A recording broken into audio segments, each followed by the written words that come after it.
And now we're live on YouTube. That's it. That's how it works. We posted it on the gram so people know we're live. They have the link to the show. This is BFSLiVE, episode 77. I'm here with Scot Makai, the president of GROC, Genesee Regional Off-road Cyclist. Yeah. I always mistake it with Greater Rochester Disc Golf Club. Oh, right. Two worlds I'm in. You were on briefly in the live stream for the 8-year anniversary or whatever. Yes. So welcome back. Yeah. Thank you. Before we get going, hit us up on Patreon, like, subscribe, review, all that fun stuff. Can you do me a favor and go press a button on the alarm system? Any button? Any button. Where's the alarm? It's right next to the door. Where? Right next to the door. Sorry, guys. There's I have an issue with my alarm system, and it has an error code, and every once in a while it just starts beeping until you press any button on it. Just another thing in the life of owning a skate park. So, whatever. I'll digress. I'm glad I didn't trip over those wires. Yeah. One news update before we get going. I released all the information for WRENCHFEST today. WRENCHFEST, Saturday, March 8th, all-day skate park party. It's my birthday. We're going to have vendors, jams, bands, karaoke for the VIP after party only. If you're a VIP, you'll know. It's going to be an all-day long skate park party. Element sponsored us. They sent us 200 sample packs of Element. I'm going to put a video out, I think, tomorrow, just showing everyone what's in this sample packet. But literally every person that walks in the door will get a sample pack of Element. So come out to WRENCHFEST. If you want to sponsor it, be a part of it, support it, donate a raffle, by all means, slide in DMs and let us know. Scott will be here. GROC is helping with the free pancake breakfast. I got my GROC shirt. So that's WRENCHFEST. Happy to help. It's going to be a great day. Yeah. But for now, we're here with Scot Makai. We're fairly good friends. You're an avid mountain biker. You're the newly elected president to GROC. We had the former president of GROC on the podcast last summer. We were talking about the Irondequoit Bay Trail user study. Yep. Thank you. I know you rode some BMX when you were younger. Oh, yeah. You've advocated for shared use trails and pump tracks and all sorts of stuff. We've been to Ray's Mountain Bike Park together. You come to bike night. So we're going to... That's what I know about you, really. That's about it, right? Yeah. And like you're a big local history buff like I am, and that's a whole other thing. We could do a whole 6-hour podcast on that. So that's what I know of you. So why don't you give me your 5-minute elevator pitch? Who's Scot Makai relative to, progression-oriented sports like BMX and mountain biking? I don't need your personal life, just like no. things about you and biking or whatnot. I remember, it all started with, I think, a Sears, 26-inch bike, and it opened up the world to me, really. And then I got into some BMX racing down in, I grew up south of Buffalo, so I did some Hamburg Nike base racing, and then I got a car, and that kind of biking went away. And back in college, I bought a mountain bike to get around, really. And then around what year was this? Oh, geez. So yeah, I'm gonna date myself definitely. I graduated high school in '87. Okay, that's when I was born. Yep. So you're talking, you got a first mountain bike in college in late 80s. 88, 80, so 90, like early days 90s. Of mountain biking. Yeah. Super early. Yeah, there were some, I got into racing a little bit, cross-country racing, where it really drove me. I went into considerable credit card debt buying lightweight titanium crap. And then during that time, I kind of realized that, the better in shape you are, the more you can ride. So I was hell-bent on being in the best shape so that I can have more fun, right? Riding. And I don't know, it was a great driver for me during those years too. So I don't know if that answered your question. Kind of does. I don't know. At what point did you end up in Rochester? So yeah, I went to Alfred for the 2 years, and then Syracuse. There's a college called the Environmental Science and Forestry College, and that's where I really became more of a mountain bike racer and not much of an advocator for trails because they were there and we just rode them. It wasn't until a little bit later I moved to Rochester in 2000 when the whole 1999 bug was going around, and I was working in software, and I was able to move to Rochester, get plugged into some of the efforts that were happening. It wasn't until later, though, that I was plugged into that. And were you still mountain biking when you moved to Rochester? I was, actually. Okay. Yeah. I discovered Tryon Park and West Bay, and those were the two parks you could ride. And yeah. Yeah, there's some time in between where I didn't ride a bike for a long time. Yeah, those were the sad days. I don't like to remember those, but... You ever skateboard at all?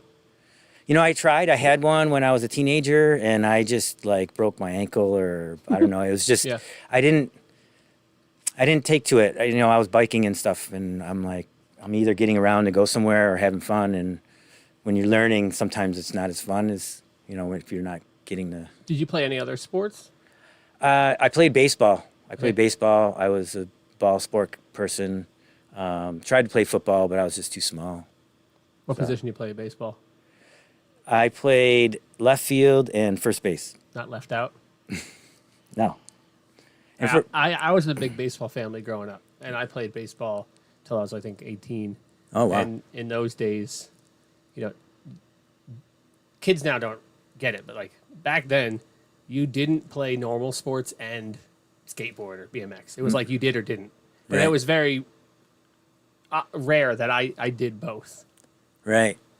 But I wasn't nearly as committed to baseball as I was to BMX, because BMX was just way cooler.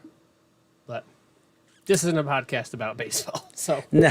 I remember, like, riding the BMX around with my friends, and we were having so much fun, you know, just goofing around and exploring the neighborhoods and the town, really. Like, we went places that you couldn't walk and we couldn't drive at the time. And I was wondering, like, why aren't more kids doing it? Like, as a kid, being like, why aren't, like, my other friends, like, riding their bikes around just to get places? And you were saying that in the 80s? Yeah. It was dangerous, though. I mean, now. there were no bike lanes or anything like that. So you said you had a BMX bike. Yeah. And so what was it? In the 80s, there aren't a lot of options, really, right? Was it a Schwinn? No, it was a Mongoose. You had a Mongoose? It was a Mongoose. I bought it from a friend. I still have the receipt, $100 I spent. It's just for the frame. Like your buddy sold you his bike frame and gave you a handwritten receipt. That's so cool. Yeah. That's awesome. No, it's especially memorable that the person's passed away since then. Okay. So, I sold the bike, though. I need to get it back. But you know where it is? I know, well, obviously I know the person I sold it to. Yeah. Well, maybe not obviously, but I did know the person I sold it to, and I reached out on social media, and I haven't got a response, but I don't know if I need another bike, though. How many bikes do you have? I counted them 10. You have 10 bikes. 10 bikes. Wow. Can you name all 10 right now? Okay, I'll try. I have the DJ. Do you want the brand model and everything, too, or? You have a dirt jumper. I got a dirt jumper. Okay. I got a 1990s cross-country Kona Hot that I converted to a gravel bike. I got a Surly Pug. That's the red one? The red one. Okay. I got a Stash, Trek Stash. Okay. I have a Jeffsy, What's that? a YT Jeffsy. Oh, it's that's the full your- suspension okay. downhill bike. And I got a Scott Gambler. I have a Cannondale Alpha one? No, what is it? It's some road bike, aluminum frame. It's set up. I have, and then a Ripley. Okay. So I didn't count. It might be 9. That was 8 or 9. Yeah. I do have I just picked up last year an old Gary Fisher Y bike. Okay. So And how many of those have electric motors in them? Oh, actually, yeah, I have the YT Decoy, Okay. which is a full-on, like, e-bike. So that would be mountain 10. bike. That's, yeah. So the Pug has got a motor on it. I put a aftermarket mid-drive on it, and the YT has got a All right. built-in. Yeah. They're so much fun. So you had a BMX bike, but you never really like rode BMX. So I was into like racing. Oh, so you raced BMX? I raced, yeah, Okay. at the Nike base in Hamburg. I raced there. Like my buddy who sold me Okay, the that makes frame. sense, 'cause that was pre-freestyle BMX. That's what BMX was, just racing at that point. Yeah, I remember watching like Flatland, and I'm like, I'm not interested. And then I caught wind of Dave Mira doing all sorts of jumps, and I'm like, oh, that kind of is neat. But then, I don't know, competing interests and How much time did you spend racing BMX? probably 2 summers. I wasn't like Were you hardcore. traveling or just like No, local? it was just local. Yeah, okay. yeah. We had places that we would race, you know, locally, you know, in the town, and then, you know, one-off races, whatever. And then I would go. I had a trophy. I got like 3rd place or something. Okay. It was great. Is there anything from racing BMX that translated over to when you were racing cross-country mountain bikes? Let's see. The experience is quite different. Like the BMX was a, you know, smaller track, sort of like a pump track area. The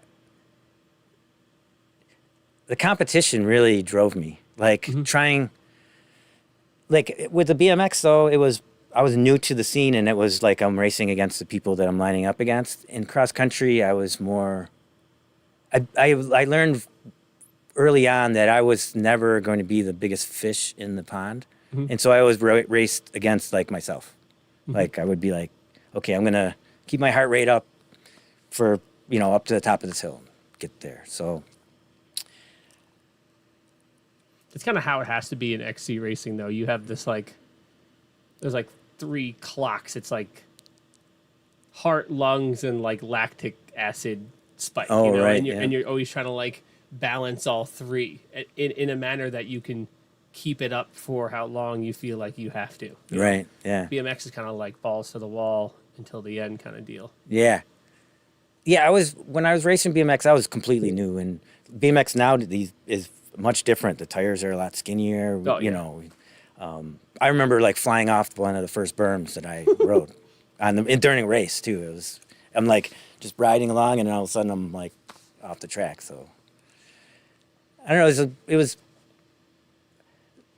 competing against myself, and was really important at that time for me, I think, right? Like testing myself, seeing where my limits were, maybe not so scientifically or methodically, but like just putting myself out there. And How old are you now?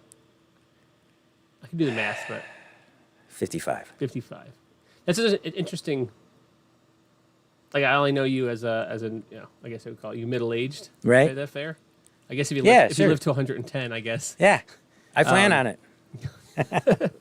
And I have other older gentlemen I play disc golf with or whatever, and generally when you get to the age, people aren't that type of competitive anymore. Right. And so hearing these older, more mature, just enjoying my life guys talk about how competitive they were, it's like, oh, it's interesting, and it's never really Right. seemed like that.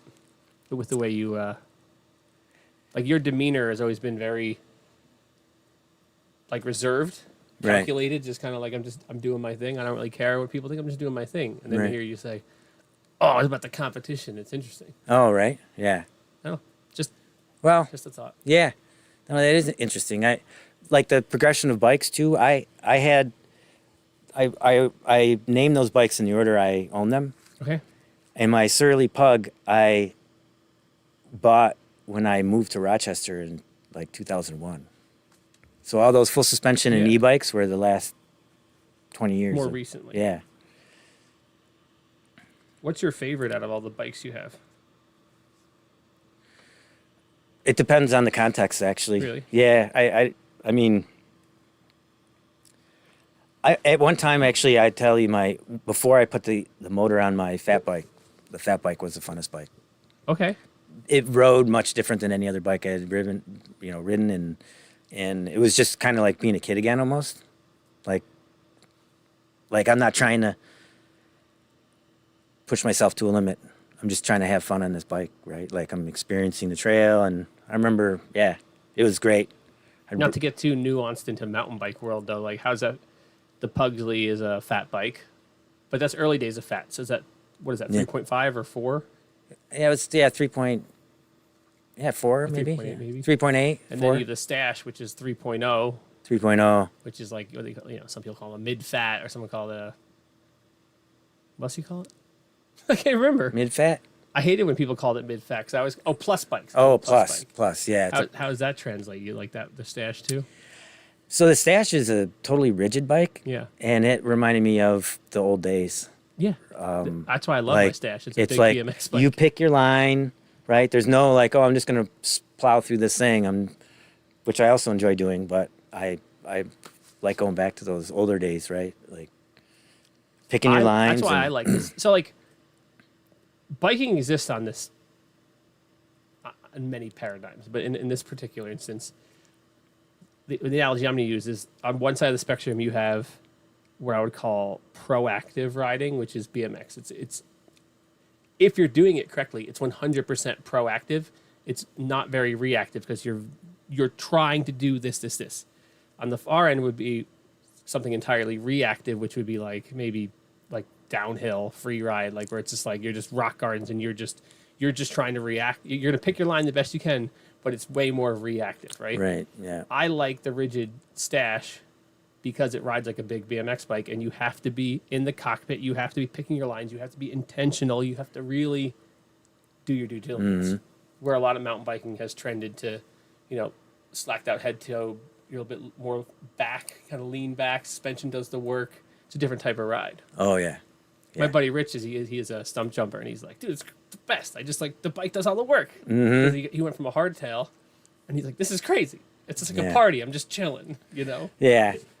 It depends. It depends. Like, I really love like progression, the progression of acquiring skills. Mm-hmm. Especially on a bike, right? Yeah. I've lived with biking in my life for most of my years, and so when I had the Surly for a while, and then I was volunteering, and we started to build trails that were different than the ones I rode, and they had a little more jump action to them, or more berms, and then I got turned on to like downhill parks, Mm-hmm. and the downhill parks have every kind of trail that you want imaginable, and I had done cross country racing in kind of like rocky and rooty experiences, and so I wasn't interested too much in that at that time when I first started riding the parks, but I really wanted to learn how to jump, and so I forced myself to ride more of the jump trails. Mm-hmm. And I'll tell you, a downhill bike just doesn't jump. Yeah. Right? But it does, like, you can plow through a bunch of crap. Well, it's funny because people always think, they're asking me like, oh, do you go to the bike parks? No. Like, why not? They think since I own a skate park and rode BMX, I want to like I'm one of those. ride down a mountain, and put me in that I'm group. not telling you I wouldn't have fun doing it, but like my style of BMX is like very technical. It's very low to the ground. I'm not a very brave, ballsy rider or whatever. And on that paradigm of like reactive to proactive, it's like that it's getting way more. Well, one, it's out of my comfort zone for speed. Oh, that Like, was the best riders in the world. And I guess this applies to most sports. The best athletes in the world, or whatever sport, is that they can maintain the skill set, the athleticism, the timing at high speed. yeah. Right? Like, it's not too hard to just throw. It's just really relatively hard to throw a strike. But of all people that play baseball, it's not too hard to just throw strikes. But then to throw 90 miles an hour and throw strikes is much harder. But then to throw multiple pitches for strikes, Curveballs, slider. and then have to try to tunnel pitches and all that, these new age pitching. It's like the same thing. So, yeah, I can do a lot of tricks slow and low. It's a different story when you're going, these dudes are going 20 miles an hour and like, doing these crazy tricks down stair sets, or like some of the stuff some BMX people do is just like mind boggling.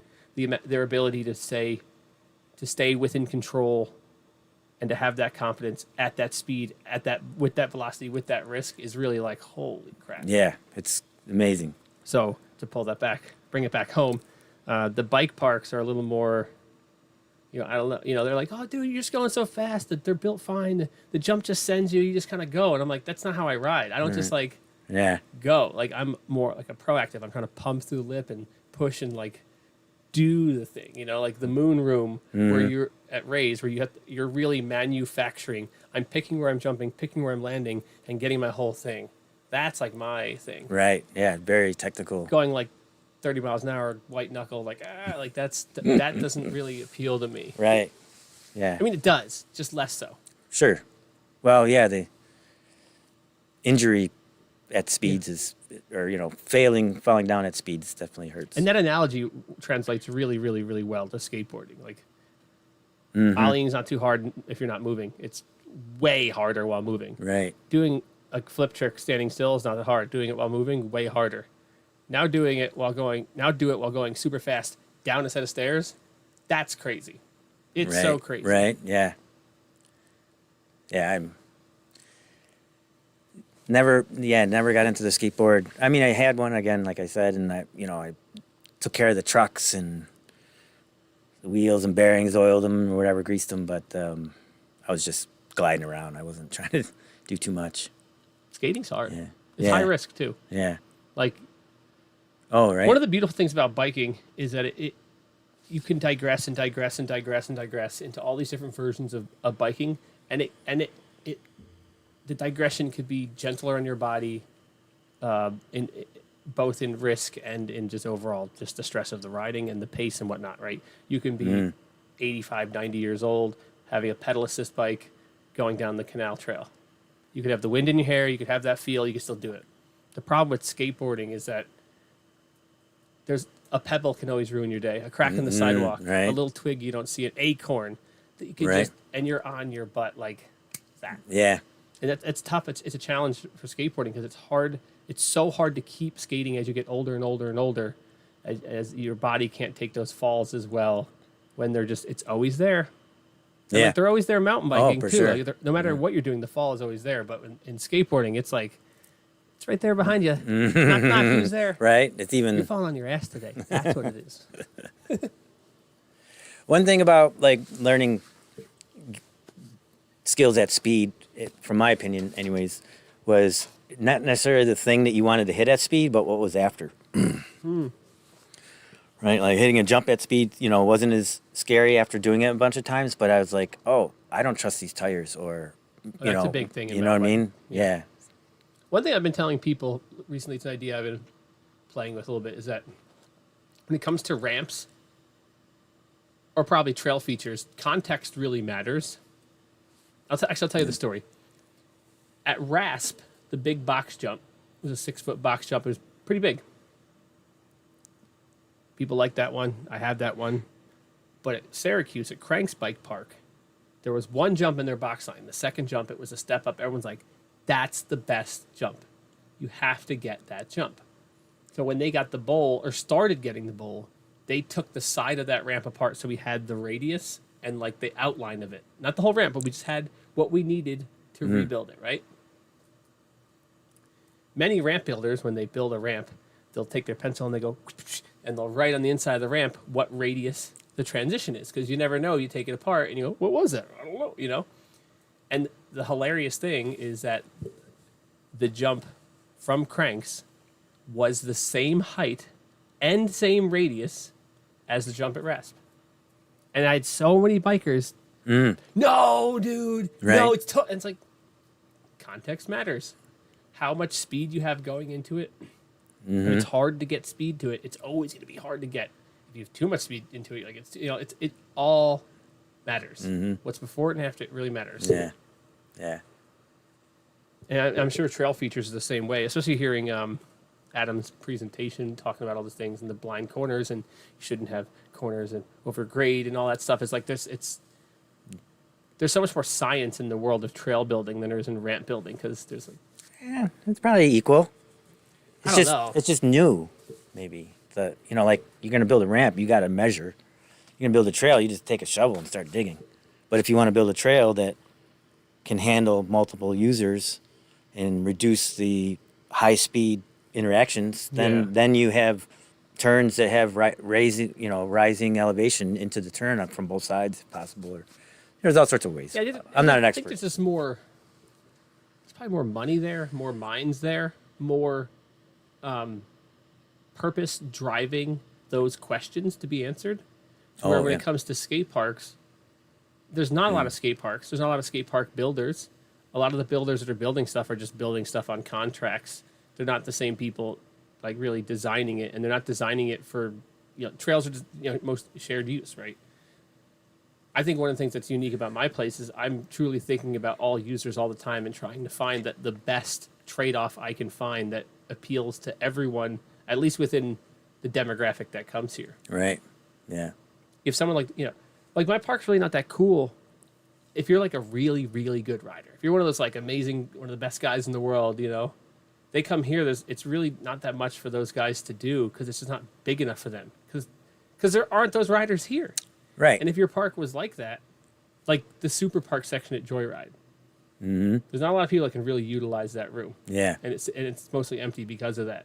But the guys that can, holy crap, right? It's another, just a whole deviation above everyone else. Right. But this is we need those stepping stones. We need those progressive areas, these places. I think that's a problem with the outdoor parks, the way they're designed. They're not thinking about future user groups. They're usually worried about, or not worried about, they typically take input from the community, and that's heavily predicated by who happened to show up to those meetings. Right, yeah. And then they build the park based on those recommendations because the town gets a group of people and blah, blah, blah. And, the reality is the turnover in the skate park, skating, biking, scootering world is probably every 2-3 years, maybe even less. You're having so much turnover. I was going to say 4, but... So your main users are always going to be beginner and intermediate people that don't exist yet. And so how do you plan for that, Right. And I think with trails, a lot of times they are planned and optimized quite well. Maybe not here, but, It depends, yeah. Yeah. Land managers need to be invested in that experience, and the more we can let them know about what's not good or what could be better, I think. I've heard you express frustration over municipalities building outdoor skate parks. Now, hold on a minute. And my take was always that there's still such a, particular to Monroe County, there's still such an uphill battle we have for shared use trails and access in this county. So when I tell you, oh, this town's building a skate park, you're like, well, is that just your frustration that we can't get trails? No, so obviously I know you don't dislike skate parks. No. I think non-ball or team ball sports should have more exposure. I think and I understand a lot of folks would like to have structured sports for their kids, and that's great. But anytime you can get kids, I learned a lot when I was on my bike with my friends, and I think not allowing kids to have that kind of exposure, and it can be dangerous and it's scary for being a parent, but I think it's important in the life of a brain that's forming and learning about the world. Mm-hmm. Where was I going with that? So I advocated for a certain skate park that now is in existence. I was letting people know, hey, they're having public input meetings. If you're interested, show up. Because a lot of times I found out that things are happening at town levels or county levels, and votes are being passed or failed for money being spent on certain things, and a lot of times people don't even know about it. So I was like, I'm going to let people know. I'm going to show up. I'm going to go there. I'm going to, thank the people for running this thing, the public input. And I'm like, and then, this town got this park, and they got a bunch of money. And I was like, fuck yeah. Excuse my language. Yeah. F yeah. And then I got some feedback on it from some people that kind of know what they're talking about. Yeah. And they're like, well, it could be better. It could be that. It could, it could do this. It could be that. This section is not as good as it could be. And I don't know.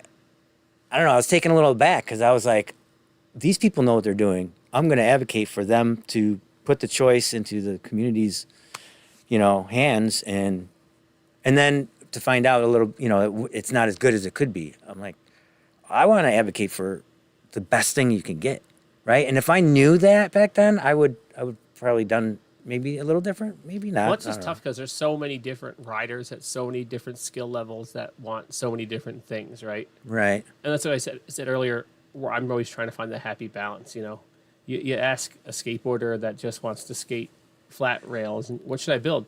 Flat rails. Sure. Right? You ask a skater that just wants to skate, a little mellow bank hip. Build little mellow bank hips, right? Then I have to think, if I build this feature, is it going to push away these people? Is it going to bring in these people, right? That's what I have to do, because my financial future is tied to the usability of my skate park, which is not the case at all for the people who design or build these outdoor parks. Yeah. They just have to get a group of people, whoever it is, to say, yeah, that looks good. And then they have someone else build it or subcontract part of it out or whatever. And that can go all different ways. Like, look at the last two parks we got in this area, Brockport and Perrington, from a construction perspective, both did a bad job. Right. And honestly, it could be built poorly, but if the layout and the design are good and it's usable, I don't think anyone would really care. Right. But for example, Brockport, they took out the prefab park because the asphalt was just unusable for skateboards. It was so eroded away. Right. Yeah. They built this concrete park. It's like 1/3 the size of what was there. Oh. And I haven't even rode it because everyone is like, it's funky. The radiuses are weird. The flat bottom of the bowl was like cracked and leaking, and they had to come back and jackhammer it out and redo it again. Oh, wow. They got pool coping, which is, in my opinion, just the dumbest thing ever to build the skate park.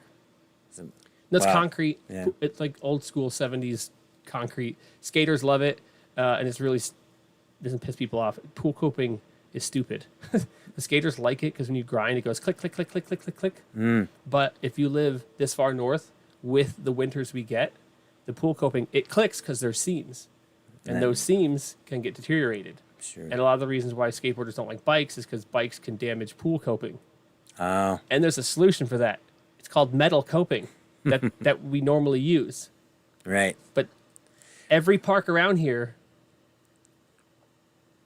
almost every park around here, has gotten pool coping because the people who advocate for pool coping are always at those meetings to make sure we get pool coping. Oh, okay. And it's concrete, it chips, it damages, it needs to get replaced, it's whatever. Right. I'm showing up, I'm advocating for no pool coping. Yeah. I think it's great. I think, especially if you can get grant money for it, right? Or any money, really. If the decision makers are going to choose to spend money on something, and it's a bike park or a skate park, I am nothing against it. I just want it to be a quality thing, right? Yeah. Like, that's the one thing I don't want. I don't want to see an empty skate park, right? Yeah. Like, oh, wow, we just spent whatever. Do you want to say what park you were talking about earlier? Well, the Parrington Park. You were talking about Parrington. Yeah, talking about Parrington. I visited it. I rode a little bit. I thought it was pretty good. I didn't dissect it. I'm not a skate park, aficionado or anything. But, I talked to some people, and it's funky. I didn't see that coming. Yeah. Shame on me, but so that's, I guess, another skate park. Let's make sure it's got it's made for the area for freeze thaw. It's, the engineering firm. Well, like I said everybody, earlier, the majority of users that are going to use a skate park over the tenure of the skate park's existence are going to be super beginners and intermediate people. Yeah. So everything that I'm going to say about the Parrington skate park really doesn't apply to those people. For those people, they don't know the difference. They're still learning it. It's perfectly usable for them. It's great. Honestly, the pump track, all that stuff is great for the majority of users. Yeah. For the better, more experienced riders, that's when they start to go, wow, this is kind of weird. This is kind of short. This is kind of tight. And that's more so in the designing. And I know better than anyone that you could draw something and it looks great. You could start building it and it looks great. And then when it's all said and done, Put some you go, wheels on it. oh, shoot. This, like, to ask anyone that's been around for my whole 8 years, like, Yeah. things were weird in the beginning. And it was like, things don't work. And I still build things that I'm like, that still didn't come out the way I thought. Because it's just, Right. like I said earlier, context matters. When you put it out there between the other ramps, all of a sudden, like my mini ramp, the tiny one right there, if you were to guess, how big do you think that thing that is coping to coping? 15 feet. It's 20 feet. 20 It's feet. 19 feet. Yeah. Because I was measuring it to expand it out. And I'm like, even small ramps take up like a crazy amount of space. Yeah. People are like, I want to build a mini ramp in my garage. And I'm like, how big's your garage? I'm like, it's not going to fit. Right. Yes, well, like, I'm telling you. Yeah, your car is like It's, 16 it's feet not long. going Right. to fit. Yeah. You got a workbench in there? I know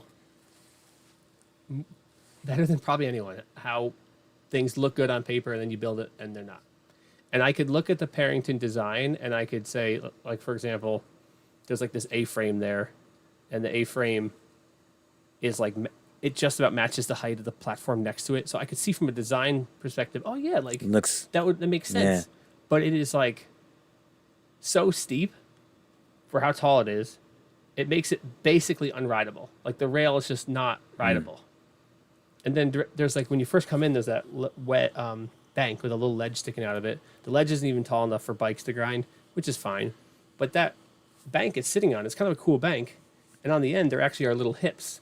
But it's not long enough, and that wet ledge sticking out makes it so you literally can't ride the hip.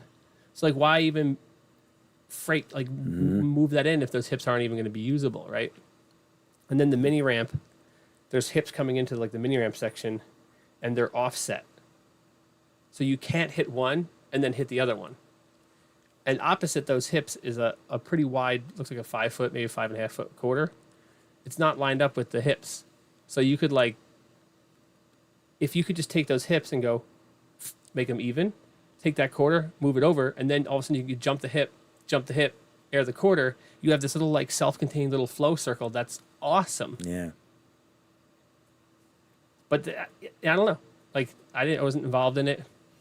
I have all the blueprints from the downtown skate park. Oh, like, nice. I have the full like 30-page like the whole thing, and like you first see it, you're like, oh my god, this looks sick, and then you build it and you're like, oh, Right. this is a little weird, and that's not even to say like some of the other stuff at Parrington's actually kind of funky in how it was built. The company that was building the skate park in Greece, they came here on a Sunday morning, and they had previously gone to Parrington to just look at it, and these are the guys that travel the country building ramps, and they're like, oof.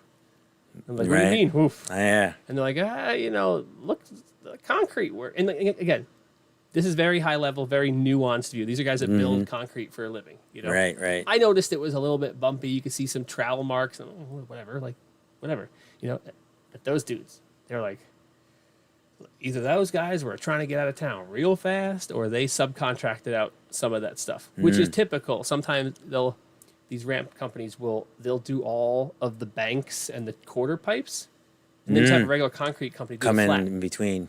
Because that's easy. The flat stuff has to be flat with just enough pitch that it goes to the drain points. It's not very hard. Yeah. But you don't want a normal sidewalk company to try to build you a quarter pipe. Right. You don't want that. Yeah, they'll be putting the brushing on it. So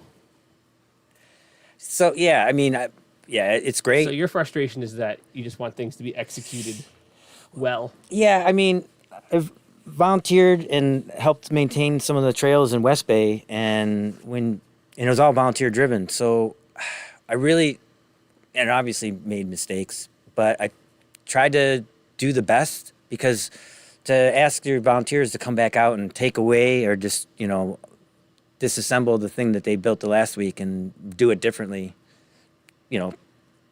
only goes so far, really. So, I don't know. I just want it to be a good experience, and it's nice to know that,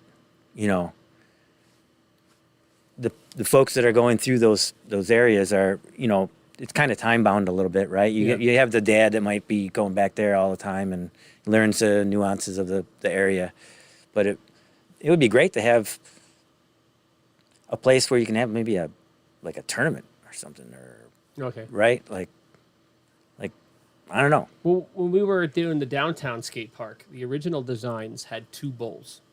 It was bigger.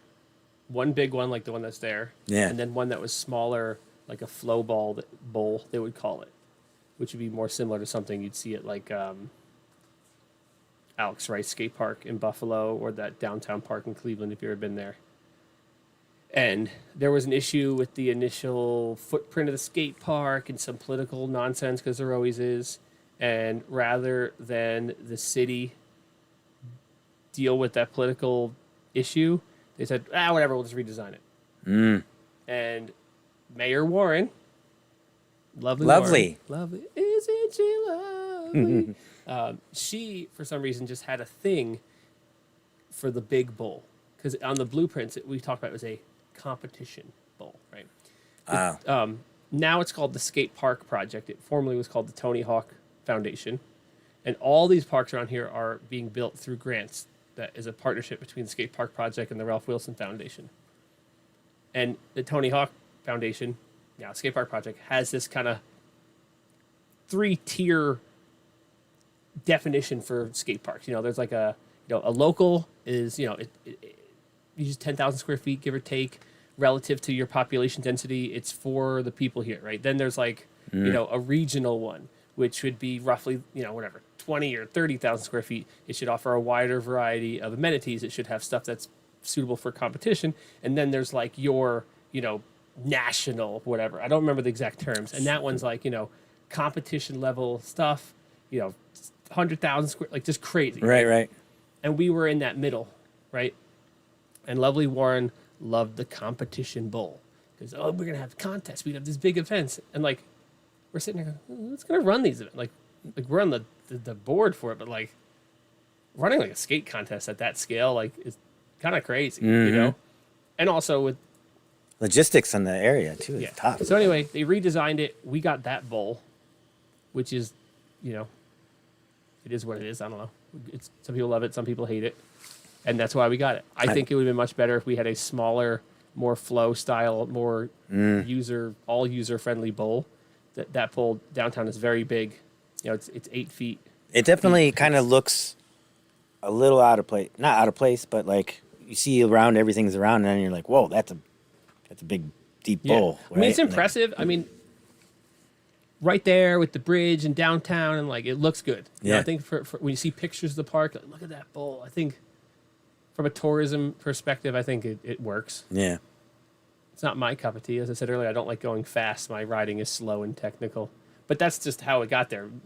Mayor Warren was like, that's the thing she wanted. And she was able to make that happen. Yeah, I guess. From her influence. And so I guess we go talk to Malik Evans on what we're building in Phase 3. Sounds like it.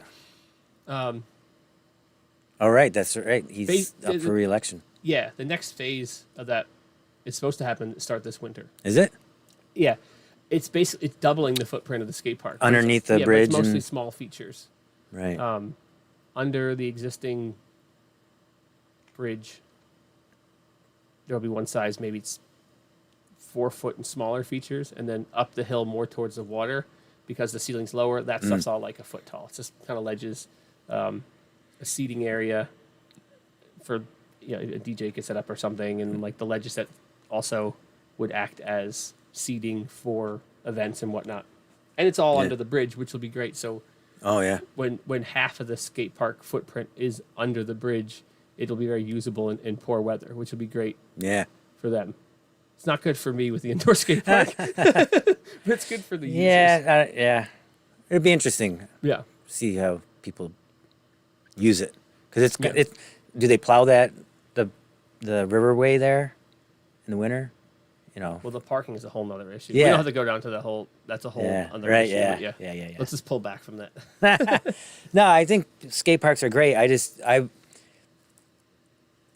Knowing more, I'll be more involved, right? I guess to try to, maybe not. I don't know. If we're gonna put something in and spend taxpayer money on it, or grant, and any money is really taxpayer money. I went digging a bit for this Irondequoit skate park. And someone told me there's like a rendering of it at Town Hall. Is there? I was And just there. Dang it. I started poking around, and the best thing I could find was from this summer or last summer, or maybe even the summer before that, that Irondequoit Town Facebook posted 2, like, you know, overhead design things over the town hall, and like it showed like a skate park, and like this pickleball was there, and this and that, Yeah. blah blah, and then additionally, it was Eastman Park East maybe. And it had a bunch of baseball fields and stuff, and I wasn't really sure what part of Eastman Park that was. Duran, you mean? Duran Eastman? Yeah. yeah. Okay. Up on the top, probably by Kings Highway, right where the town hall is and stuff. That's where the one part was. Because it's hold on.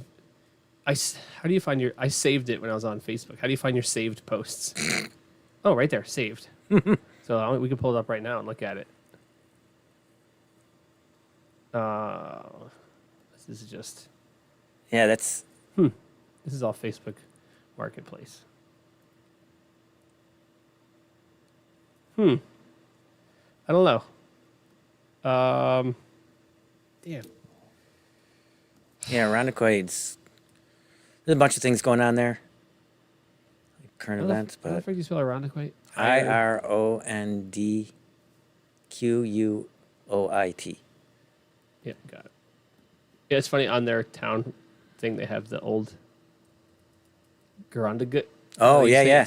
It's on their town like logo, the old spelling Garandagut. Oh, to break open the history part, like I have a list, probably there's like 10 spellings of Irondequoit from various maps That makes and a lot of stuff. sense because it was Right. an Indian Yeah. name that we Got didn't it. know. What Massacred. I remember how I found it now. I went to the town of Irondequoit's page, and then I searched their page, and then that's how I found the Facebook post. But I just searched it, and now it says I didn't find anything. What'd you search for? Track? Pump track? Skate I park? just searched skate park, Skate park?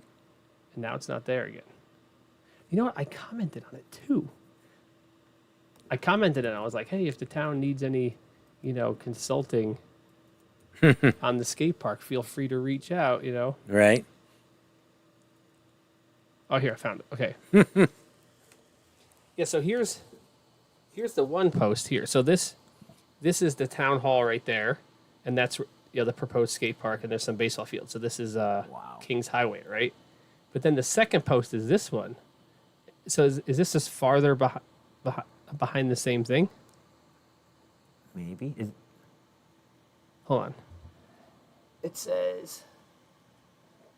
says Camp Eastman Master Plan. Well, there is a Camp Eastman that's, I think it's north of the town hall, up by the lake. Well, there's a body of water right there in the. I mean, this is going to be super not interesting podcast audio. Yeah. You and I will. Either way, guys. Is this being on? Can you see that on YouTube? No. I could, Yeah. but I didn't. Yeah. So this is a post from June 14th, 2024 on the town of Irondequoit, and it's the Town Hall Backyard Master Plan, which involves, there's... Backyard master plan? Yeah. So this is where that Department of Works building burnt down a couple years ago. Yeah. So it says develop park grounds / grass lawn with sidewalks in front for farmers market, improve parking lot curbs, blah, blah, install power lights, blah, blah, possible for food truck vending, install berm buffer retaining wall and evergreen trees to buffer park area from police lot, expand police lot and fencing, build a future amphitheater area, install play structures. Let's see. Play structure with an area. I guess it's a playground. Install future skate park and berm buffer with evergreen trees.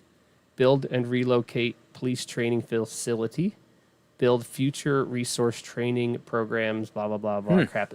Dog kennel, dog park. Wow. Gotta be a dog park, right? So, I don't know why, when they throw in that word future or proposed, maybe that, who knows when that's ever going to happen, but Right. you heard it here, guys. No, that's sweet. Yeah, and I commented on the post from my skate park account, where I say here, if the town needs any consulting or third-party insights about the skate park design, please feel free to reach out. So, maybe. Because I have a pipe dream of starting a third-party skate park consulting company. There you go. And this really stemmed from after the downtown park was built. There are some there are some design issues there that I think could have been mitigated by some really simple, design practices. Like, for example, however deep an obstacle is, say if it is recessed, there should be an equal amount of feet wide as it is deep for safety. The downtown park has some ledges, some features that are, probably within 4 feet of an 8-foot drop, which raises many issues. One could be just a board flying into someone's riding. One could be just like you could fall in. Like there's just like certain things. Same way, like when you build trails, you put like a rock around the corner to bring your eye to where you need to look. Like there's definitely some practices that could be better handled. Also, design wise, we have the technology to figure out if the ramp is this tall and this steep, it should give you roughly this much speed. Well, the next feature is this tall and this steep. So that's designed for about this speed. So we could really quickly decide that is too big to put in front of that. Unless the intention of it is just like a turnaround ramp and like that's kind of like there's one big, we don't have to go into details, but anyway, that's something I want to do down the road. Not for competition bowls, though. Yeah. Just, you come up with some key things, you go to the municipality, send me the designs, send me the 3D renderings, I'll look at them, I'll put together a report, I'll send it back, and I'll tell you what I think these issues could be. Because a lot of times, they do community input, they put everything that the community asks for, and maybe they're trying to jam too much into too small of a space. Yep. Maybe some things are just, and then the people from the town, they don't really know what they're looking at. And the people on these boards or whatever public input, they just see whatever, and they're so excited. They're like, it looks great. They're so excited. They're not going to be, it's hard to be critical when you're so pumped to get your town to finally get a skate park. Right. Like ribbon cutting, sprinkler. Yeah, and for example, like the pool coping, not to harp on that, pool coping has seams every 14 inches or 16 inches or 12 inches, whatever it is. Pool coping gets grinded, it gets deteriorated, needs to get repaired. Our bowl is not only in Rochester, it is directly around an off-ramp, which means it's getting plowed, which means it's getting salted, which means there's going to be salt in addition to the freeze-thaw on that park. Yeah. My other input as a board member of the downtown park was we need to put metal plate behind all the grindable surfaces. Because if there's 4 inches of metal, nothing that you're grinding on ever touches concrete. Whether it be bike, scooter, skateboard, inline, nothing touches concrete. If you do 2 inches, well, then the next 2 inches of concrete are going to get chewed up. And they're going to get so screwed up with our winters. Right. I've seen this happen at the park I grew up with in Jersey. The park's 20 years old now or whatever, and it's like concrete is thrashed, and that could be solved by spending a couple $1,000 extra in the beginning on some metal and just putting some metal there, and it'll never be an issue. And even if the freeze thaw where the concrete meets the metal becomes an issue, it's away from the rideable area. It won't be an issue. Right. I guess it could for a skateboard if you're. I guess it would matter the width of your skateboard truck and where your second wheel rides, but still, there's a skate park in Queens, Astoria. Is Astoria Queens? Don't ask me. Sounds like it's Astoria skate park, and all the metal there is like 6 inches. It's crazy. I remember the first time I went there, I was like, "Look at this shit, dude! that place will be there forever." Right. Forever. It was built super well. Yeah. Yeah. That's expensive though. Well, that's the thing too, right? Spend less money now. Yes. And then you have a more limited lifetime. Yes. On your thing. I don't know. Like, let's take our halfway point here.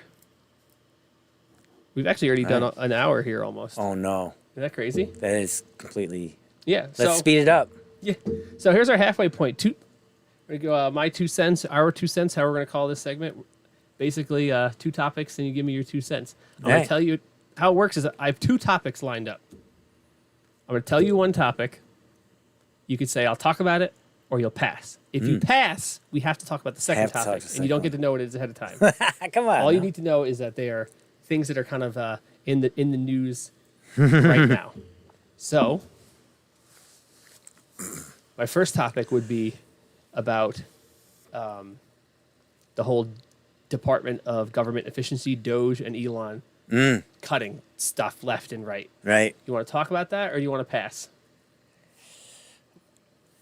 I can talk about it. I mean, I wonder what the second one would be. Well, that's the whole Right, thing. You yeah. don't get to know. The Yeah. viewers don't get to know No, either. right? I'll talk about Doge. I mean, Are you thumbs up, thumbs down, or if you give me a 1 to 10, where 1 being terrible, 10 being amazing, So, where are you at? I got to roll back the tape just a little bit. Okay. My father came to this country as not a refugee, but during the Hungarian Revolution Okay. to find freedom and prosperity and everything. And growing up, before every dinner we had grace. We said grace. I love it. And he instilled, like, right in the beginning of the grace, it would be in, what was it? It was, we would give the most thanks and praise and God's will to the current president of the United States, Regardless of who it is. regardless of who it was. That's good. Didn't matter, right? Like, won the vote, lost the vote. We are Americans. We live in the United States, and we need to put our trust in the person that's doing it. That's my stance with Doge. Like, there are, some spending issues in the government. I think every level of government has things like this. It's the first time I've seen it done like this. So, I have to have full confidence in our Yeah. president. So would I do it the same way? No, but I'm It's not arguable I'm not the whether president. you could do it otherwise. And that's another conversation. I was not Yeah. born in the United States, so I will never have the privilege of making that decision for the United States. But you weren't born here? No. So I can't be United States president either. But So you're a citizen. I'm a citizen, yeah. Okay. Yeah. I want to say I do like your point about hoping for the best, right? There's people, like I keep telling people, I guess it doesn't really matter who it was, but like I said, telling people that don't like Trump or whatever, I'll say, well, when Biden got elected, I was like, oh, I hope he does a great job. Yeah. I genuinely hope that whatever he does it well, and America prospers. Like, there are a lot of people, it seems like, that they woke up, after the election and decided that they're going to be pessimistic about the next 4 years. And like, could you think of a worse thing for your mental health? Oh my gosh, Just yeah. be like, I'm going to be pessimistic and everything is terrible, and that's just it's a Yeah. horrible idea. No, you got to own it. You know?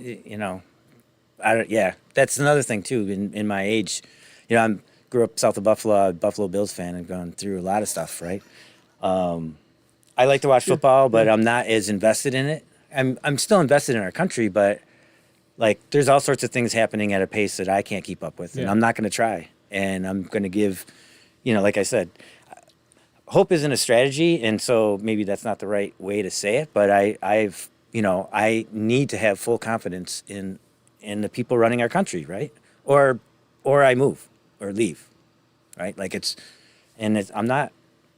Where are you going to go? Well, I don't know. Yeah, I just Yeah. don't think.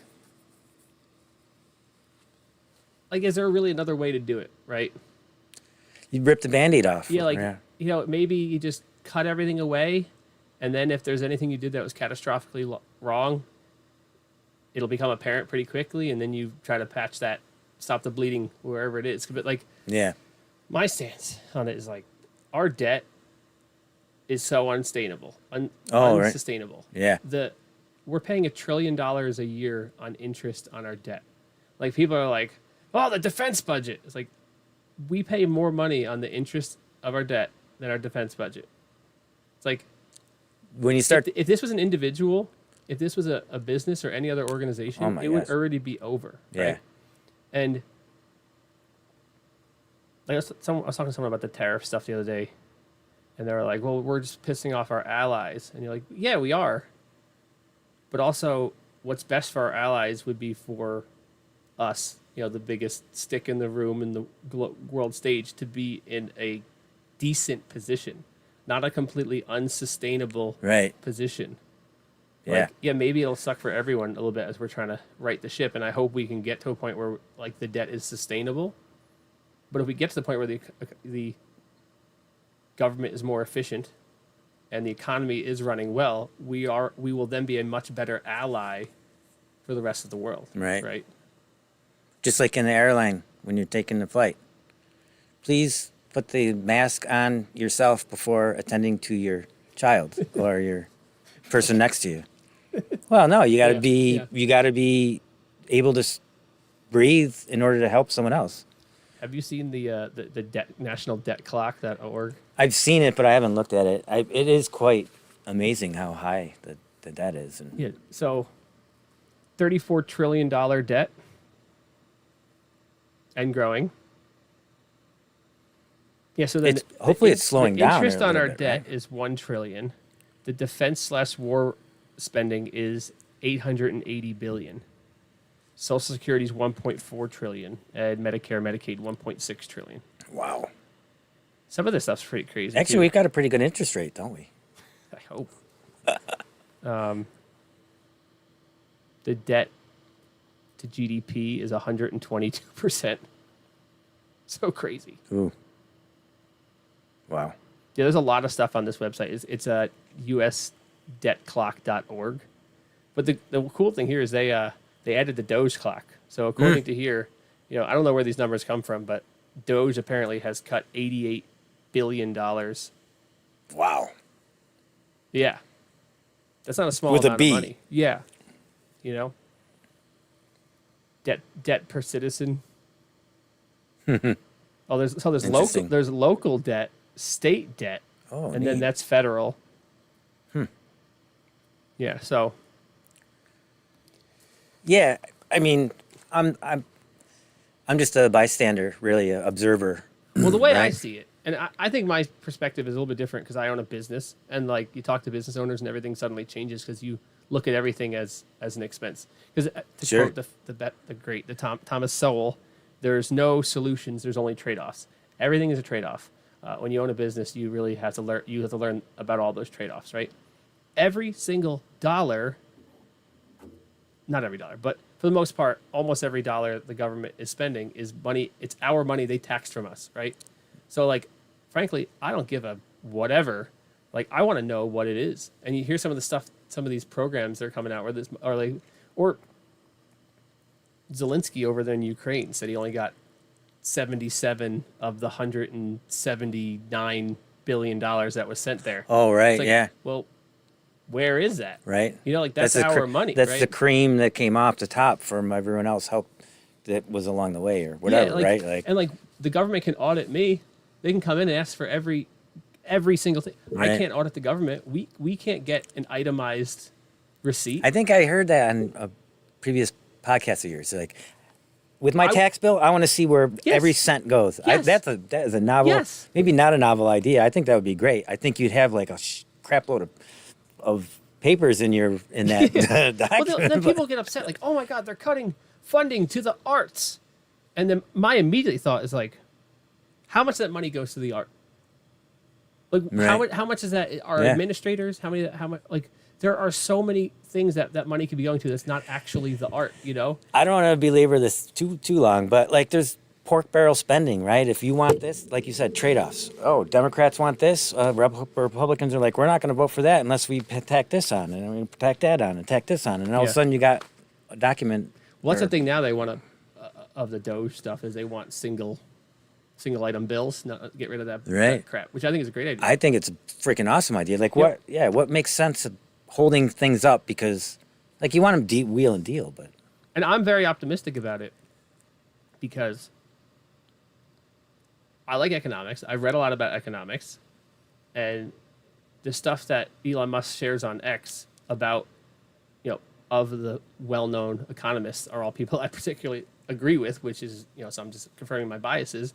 But like he's sharing a lot of Milton Friedman stuff, Thomas Sowell, some of his stuff as well.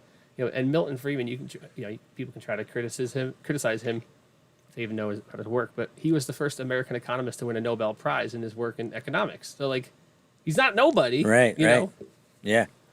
So it's not just like willy nilly. Like there are principles, and then and people don't like Elon, but he puts out those polls on X, and like he'll do what the people want, which is like way more democratic than how the hell does the government work? All these you're finding out through all this Doge stuff. There's all these NGOs, this term, non-government organizations, right? And what's really interesting is a lot of these these NGOs, non-government agencies, are going to apparently cease to exist when these programs are cut, right? So, is that really a non-government organization if it can't exist without the government funding? What is it then? Is it just like shadow government? Is that deep state? That's I don't know how you interesting, define what that entity is. Right. And then they're finding out like this money went here and that and there, and then all of a sudden it's like, it's like apparently money ended up in Chelsea Clinton's wedding and like and like the condoms in Gaza, but it turned out they weren't for Gaza. They went to some other country. Right. And then they I saw that clip yesterday. They were like, "Oh, you were wrong. You said they went to Gaza, but they were going to it was like a Central African country." And Elon was like, "Well, yeah." He's like, "I was wrong. Like people are wrong sometimes. I was wrong. I'm going to be wrong again." And while this scenario is better than the other scenario, I don't think the U.S. taxpayer really wants to spend $50 million on sending condoms anywhere. Do you know how many condoms it is? It's like a crazy amount of condoms, right? Like, I feel like that's it's got to be a ship full or I have to imagine even like a shitload of containers. 500,000 condoms is probably like you're buying in bulk. That's a lot of condoms. You're probably pretty good. Yeah. But then it gets back to the original point. It's like that program wasn't just buying the condoms and getting there. There's probably all these employees and all this other stuff written into probably it. Food in there, and like diapers or whatever, right? And you and I as a taxpayer, like why do we have to bear the brunt of those kind of and I'm not trying to say like we shouldn't help people around the world, but the things we help should be in the best interest of the long-term goals of America and our allies and humanity, in general. So this is I mean, politics have been going on in this country for a long time. It's true. Have you ever watched the Ken Burns documentary about Congress? No. Oh, there's some wild stuff in there. Yeah, like they had to ban weapons at a certain point because people are using them there. Yeah, it's crazy. It's a good one. It's one of those old ones. Oh, nice. Yeah. Okay. Let's check it out. So before we finish this politics talk, and we're going to move into talking about more GROC in general. If you care, you don't have to. Of the local politicians in this area, is one party or one group been more pro-bike or anti-bike? Are any of them pro-bike? Oh, right. Democrat or Republican? That's a great question. I don't think it's not along party lines. It's not okay. Until it's on party lines. Okay. So back in 2008, the Ellison Parks Master Plan was being redone, and there was an opportunity for public input and mountain biking shared trails in those parks. And so the Genesee Regional Off-road Cyclists and the beginnings of that started being a little more proactive in trying to get the Parks Department to have trails that mountain bikers can use. At the time, the legislature was the majority was Republican, and they had a Republican supervisor or a county exec. And eventually this plan was voted on by the Monroe County legislature, and it went down party lines. Republicans for, Democrats against. Okay. And what year was this? 2009. Okay, this is a while ago. Yeah.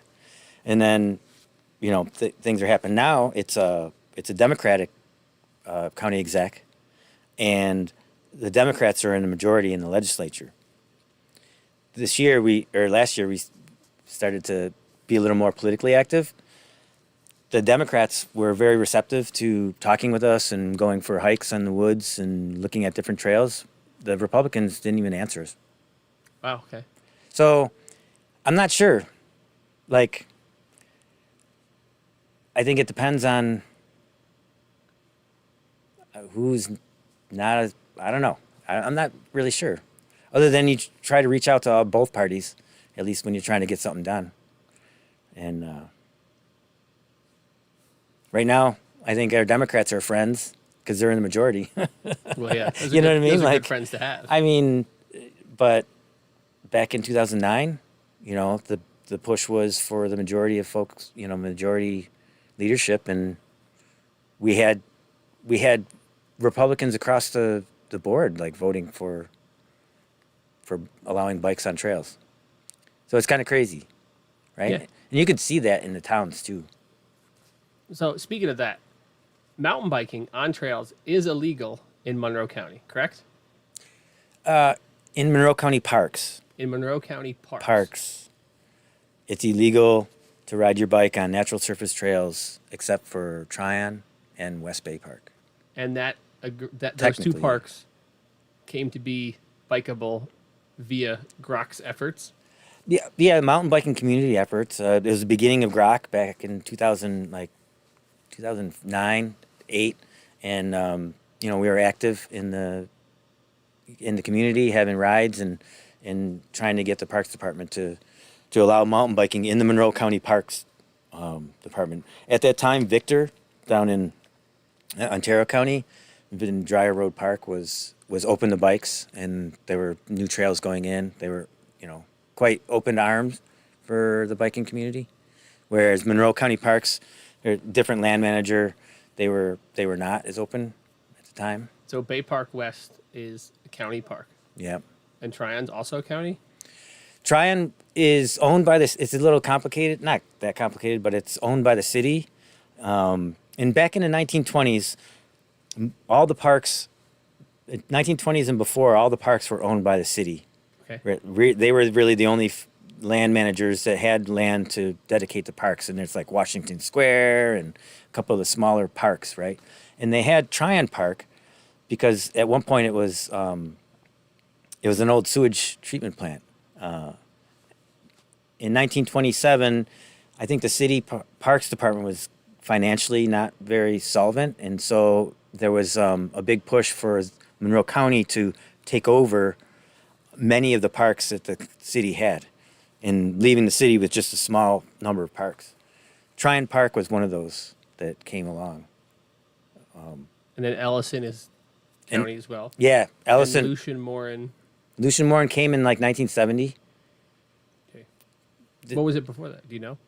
It was private property. Okay. It was. And for those of you who don't know these parks, these are all, basically going around Irondequoit Bay in counterclockwise fashion. All these parks are basically touching each other, with Ellison being at the southern part, and now Lucian Morin is on the eastern side. Right. And the Ellison Parks master plan is a master plan that encompasses all those parks all around the bay, including Lucian Morin and Abraham Lincoln, Tryon, West Bay, and Ellison. Are there any bigger parks that are city? Seneca Park? So Seneca Park used to be a city, Okay. and during the same time, in the 1920s, the county took that over. And Genesee Valley Park is county as well? Is now county, yep. That used to be a city, Interesting. yeah. So the mountain bike community got mountain biking to be allowed in Tryon and Irondequoit Bay Park West. Yeah, so 2008, the master plan was being redone. There was public input. A bunch of people showed up advocating for bikes. It was written into the master plan. And then in 2009, it was put up to a legislative vote. Went down party lines, Republicans for, Democrats against. It passed. It wasn't until 2011 that a trial period, 18-month trial period, was to start to see how bikes and hiking can coexist on those two parks, West Bay and Tryon.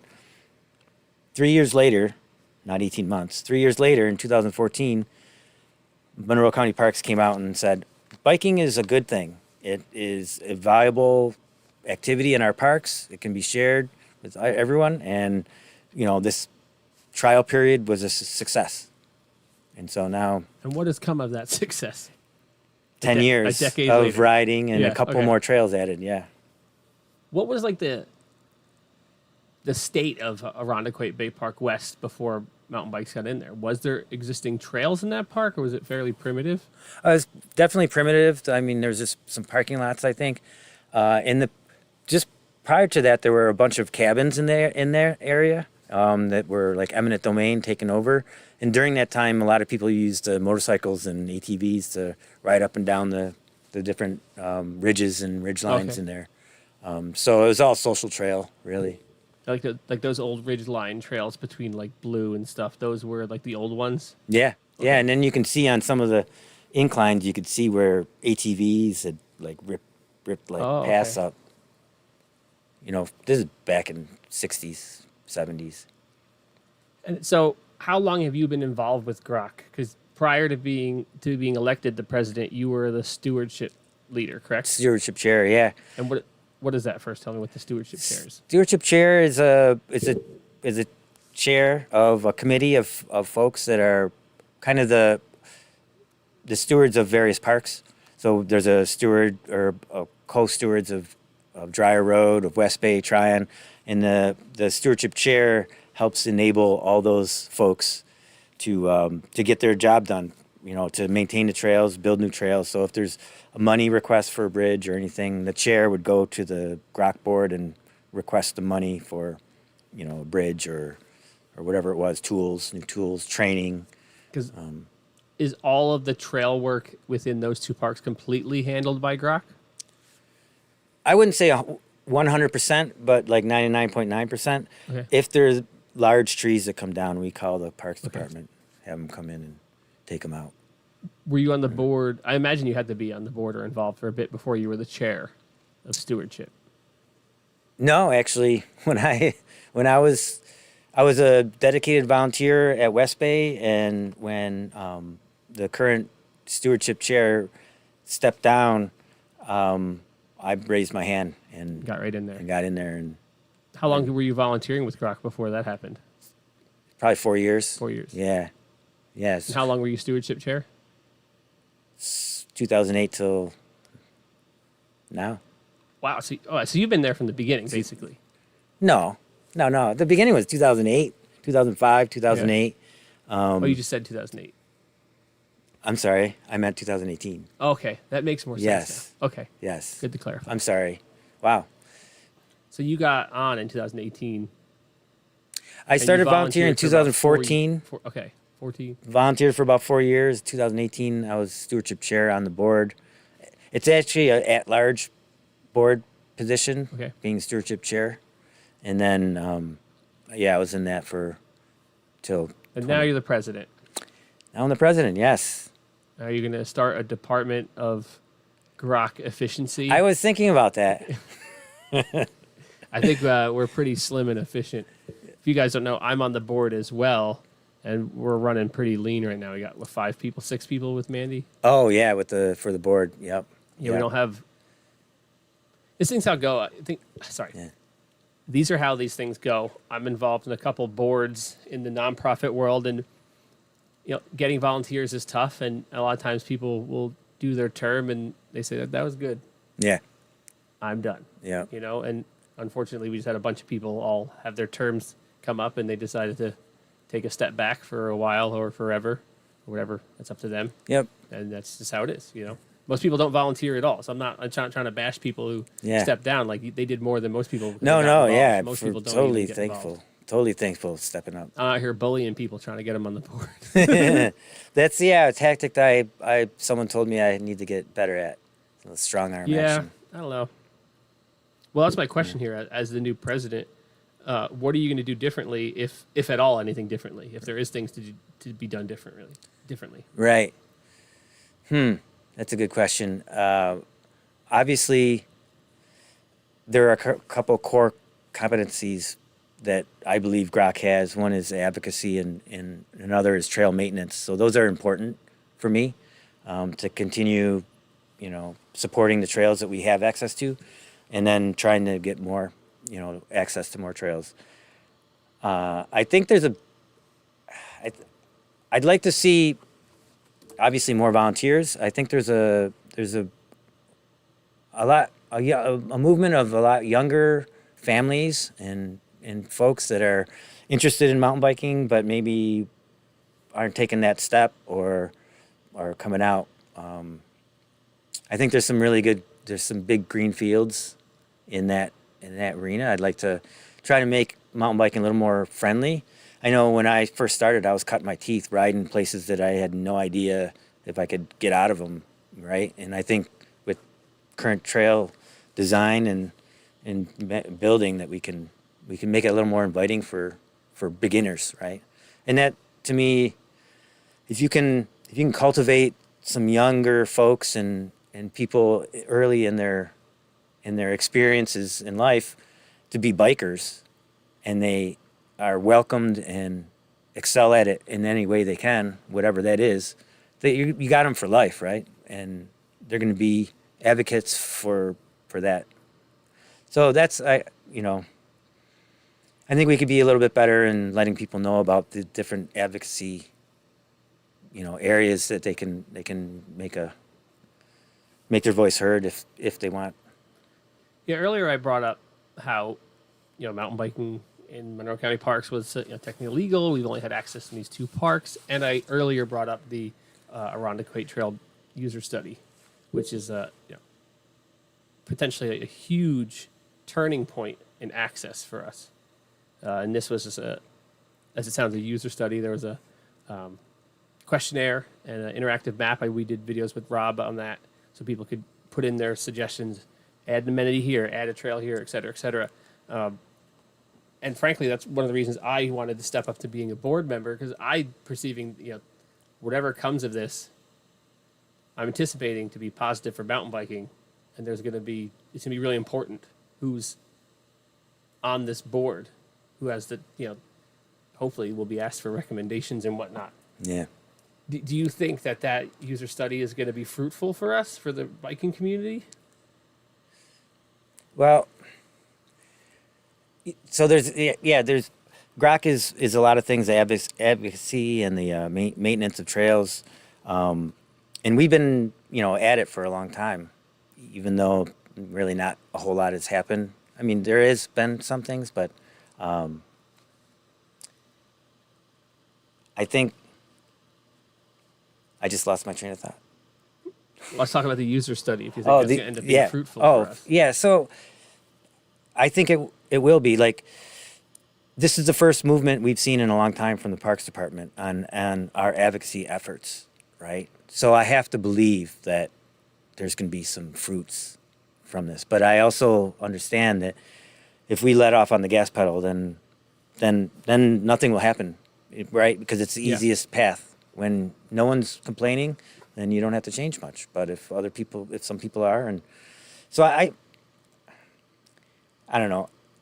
There's a couple examples where I've heard people are like, I filled out a bunch of surveys and nothing's changed. I'm not filling another survey. What else did you do? I'm like, you know what? Filled out a survey. I'm like, give me every effing survey that I can fill out. If That's applicable to me, and I can try to sway someone's decision. Show up for a dig day? Why don't you get on the board? I filled out a survey. Oh, sounds exhausting.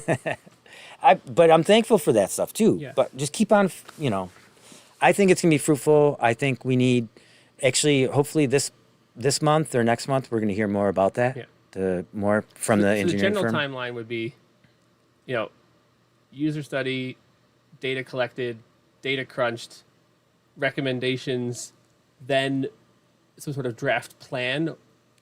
But the next step we're looking at would be some sort of recommendations coming from the design firm. Recommendations about, what the current situation is, what the future state could be to handle or, take in consideration the input and the usage.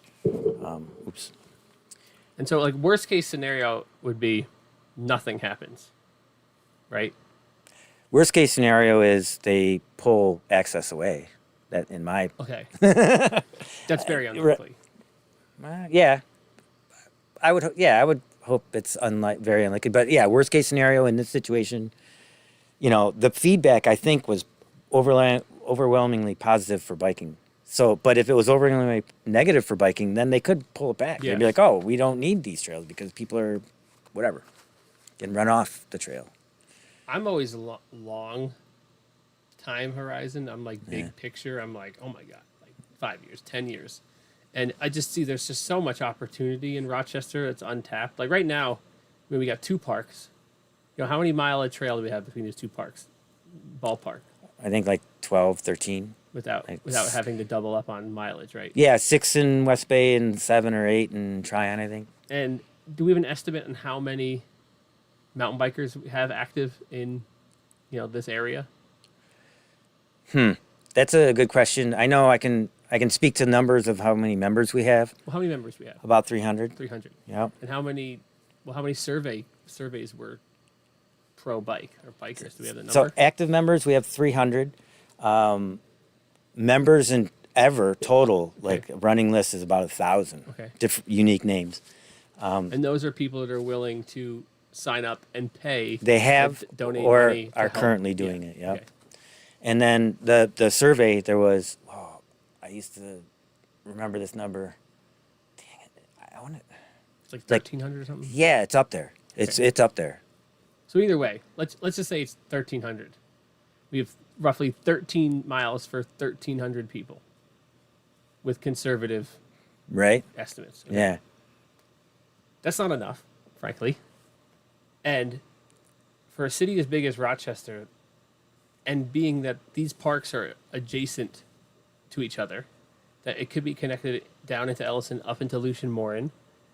Yeah. We could go from being a city that has very little trail to being a city that has a pretty sizable amount of trail and connectivity. Because not a lot of cities have what we have. We're at the skate park right now, which is technically downtown, but it's not really downtown. What is it to downtown? A mile and a half? Right. Maybe? Yeah, down east, yeah. If I go a mile and a half that way, I'm at a legitimate place to mountain bike, right? To have a city where you can literally ride your mountain bike to the trails and then have 20, 30 miles of trails. Right. Yeah. That's incredible. And you combine that with the fact that it's all around the bay, It's so beautiful. pretty good topography and elevation for how relatively flat this area is. And then there's 3 breweries that are accessible from the trail. There's just it seems like it's such an opportunity for, tourism for this to be, you and your buddies get an Airbnb on the bay. We mountain bike one day, we hit all the breweries the next day. It just seems Go like kayaking. it's so obvious. Right? I have a way out of left field idea here. One of the issues with all this connectivity is Empire Boulevard, right? Yeah. So Ellison's at the bottom of the bay. You have Tryon and Lucian Morin Park, and then you have Empire Boulevard. It's 2 lanes both ways, down this big hill, up this big hill, high-speed traffic. It's a problem. The Reconnect Rochester people are addressing this. It's in the news all the time. There's 100 accidents, there's fatalities every year. It's just a problem.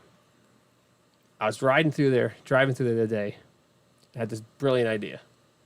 Maybe it's not a brilliant idea, but so the Reconnect Rochester people are saying the lanes are, I think, 12 feet wide. Narrow them each one to 10 foot wide, which opens up 2, 4, 6, 8 feet. Then you can do protected bike lanes. Generally, and I know this from watching all these YouTube videos about laneology and pedestrian friendly stuff. It's when you make lanes narrower, people drive slower. When you bring the curbs in, people drive slower. All those things. Yeah. I was thinking, how cool would it be if they tried to develop the bottom of Empire into more of a downtown-y strip, right? Imagine you just filled in between, well, I guess not, you can't go between K2 and Bar Bill, but if you start to fill in between those businesses, wherever, rezone it, so it's street parking and little stores, a little manufacturer downtown. Yeah. All of a sudden now you get down to the hill and all of a sudden it drops to 25 miles an hour, and then you have waterfront businesses, you have water access. All of a sudden, that can become a really good economic hub and be connected with all the trails I think that sounds in my head, because it's my idea. I think it's a great idea. I mean, into the logistics of trying to make that happen is totally different, you know? That area in Penfield, it's in Penfield, like that one quadrant of the bay, and there's a LaSalle Landing. What is it called?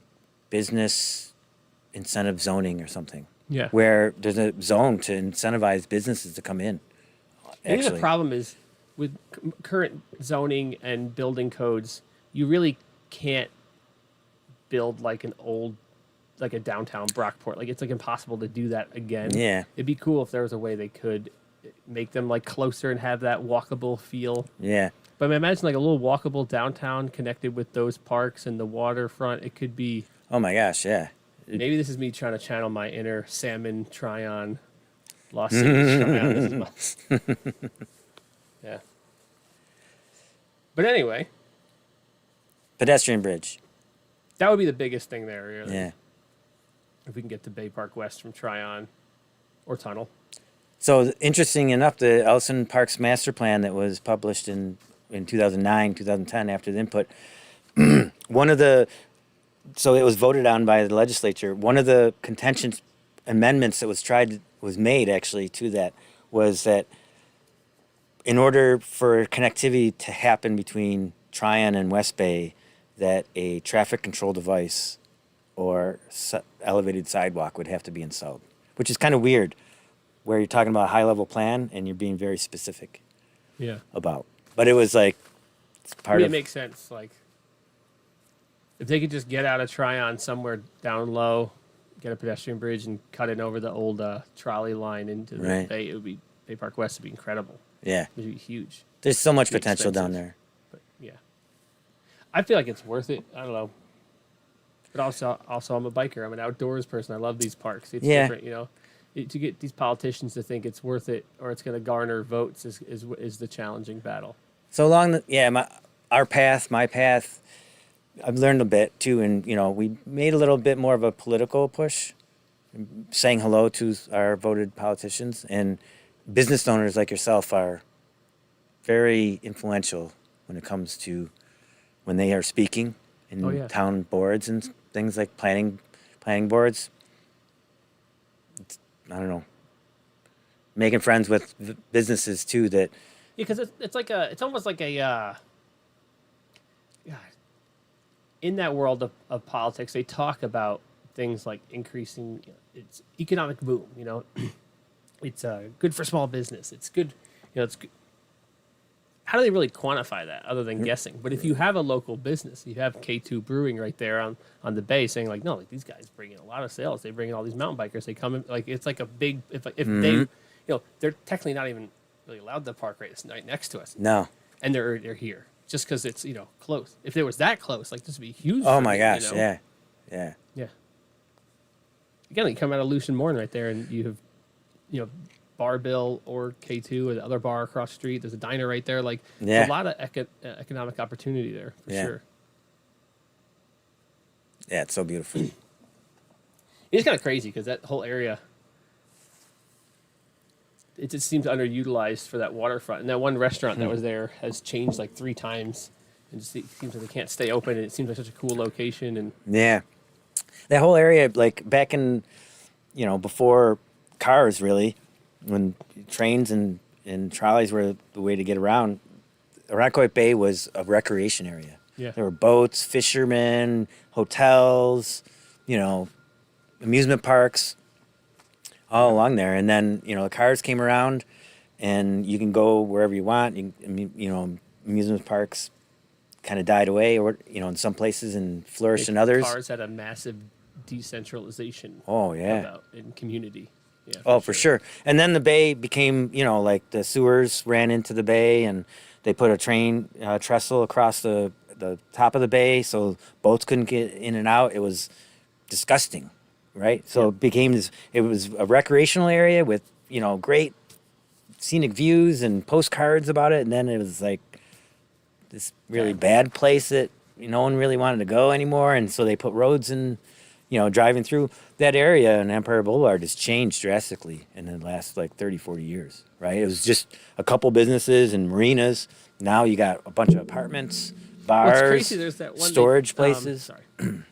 Yeah. The one newest business in that area is just like that blue pole barn looking building. It's like some sort of industrial elements, like flooring or patio Oh, stuff. yeah, Or whatever. It's like Yeah. you look at this beautiful property along the bay next to parks, and it's like, and that's the business that is there. Like that business could be anywhere. Yeah. It just shows you how underutilized that whole area is. Right. How much opportunity there is.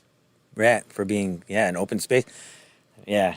You got folks marching on the fact that they want to naturalize an old golf course, and you have these beautiful, pristine bay that, that you could try to influence and make even more beautiful, but nope. Well, let's go back to talking about trails.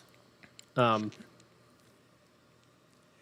recently was talking to some people who were critical of what GROC's efforts have been, or critical about GROC's direction or what we've done.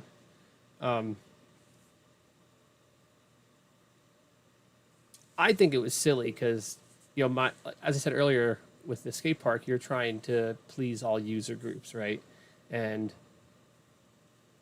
you have to get new riders in the door. You have to, and that's you create long-term riders, long-term people engagement.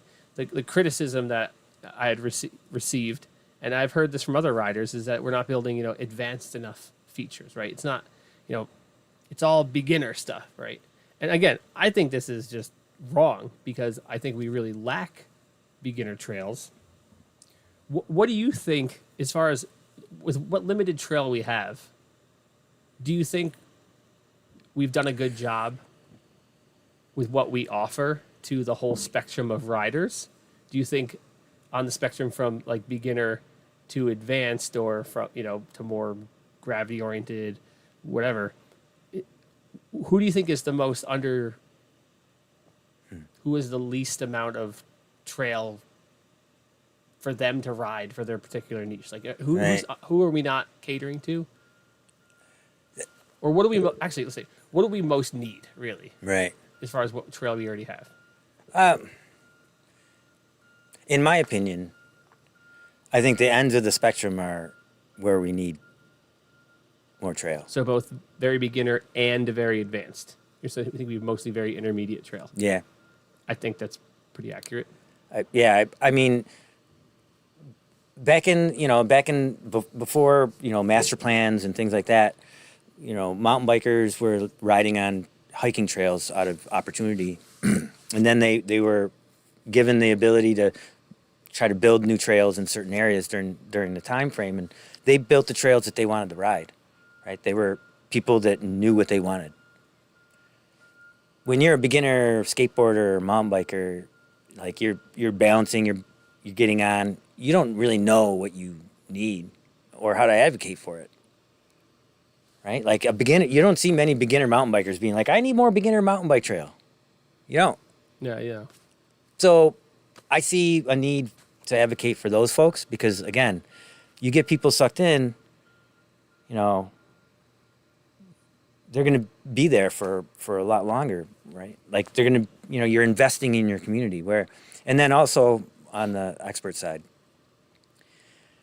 obviously with the road digging that's happening around, the community's showing, hey, we want more, we need more. We're going to these places and we're underprepared, right? Yeah. Like I need to practice local.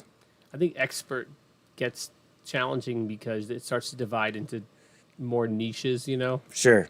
You got, I didn't really learn about this until I started going to downhill bike parks.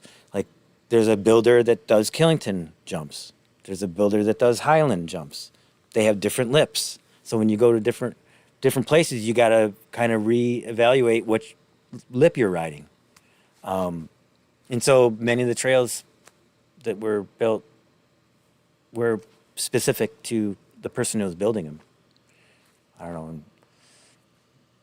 Trying to advocate for more professionally built and designed and built trail, I think, alleviates a lot of concern from folks that are against mountain biking or don't like it. And then also it really gives a better experience for beginners and, and experts if you have the... Yeah, if we did expand or if access was expanded via this trail user study, I don't think it's somewhere between unsustainable or impossible for a group like GROC to maintain more than we're doing now, especially with how challenging it is to get volunteer engagement. Like really, if we got into Lucian more, and it would basically have to ask the parks to be involved in the maintenance of these trails. Yeah, but I also, being in the stewardship chair for a while, I've met a bunch of folks, and they show up and volunteer. They also show up and volunteer in places that it's not technically legal to ride, and they're maintaining trails out there. So I think if more trail is open to mountain biking, that you would see some more interest in volunteers coming out to maintain. Okay. But I mean, that's not saying that we're not going to ask Monroe County or any land manager for help with that maintaining. I think land managers have been in this area have been pretty lucky in the fact that a lot of trail user groups are maintaining their trails for them, right? They put in a couple 2x4s and shingles, create a kiosk, and they have a trail system somehow. Yeah. I would definitely agree that we really don't have any beginner trail. I've had a few instances where I brought people mountain biking, and people really, when you're in the bubble, you really forget how challenging it is to just ride up a hill. Mm-hmm. In one instance, it was at the Hot Laps and Flapjacks event. There was a woman there. I think she was new to it or whatever. And they were like, Dave, you want to take her in, just show her around? I'm like, yeah, we'll just go up Blue, around Yellow, and back down. We climbed up Blue, and she was done. We literally didn't even make it to the crest where you could see any of the, the beauty of the park. Right. And she's like, that's it. I'm smoked, Yeah. And then in another instance, I brought a kid who used to work for me. His mother was an avid road cyclist. She did Project One Madone. Thing was sick. I used to tune it up every year, carbon rims. It was awesome bike. And she was fast. She would get QOMs on road segments, and I took her mountain biking once, and she was screaming the whole way, "Oh my God!"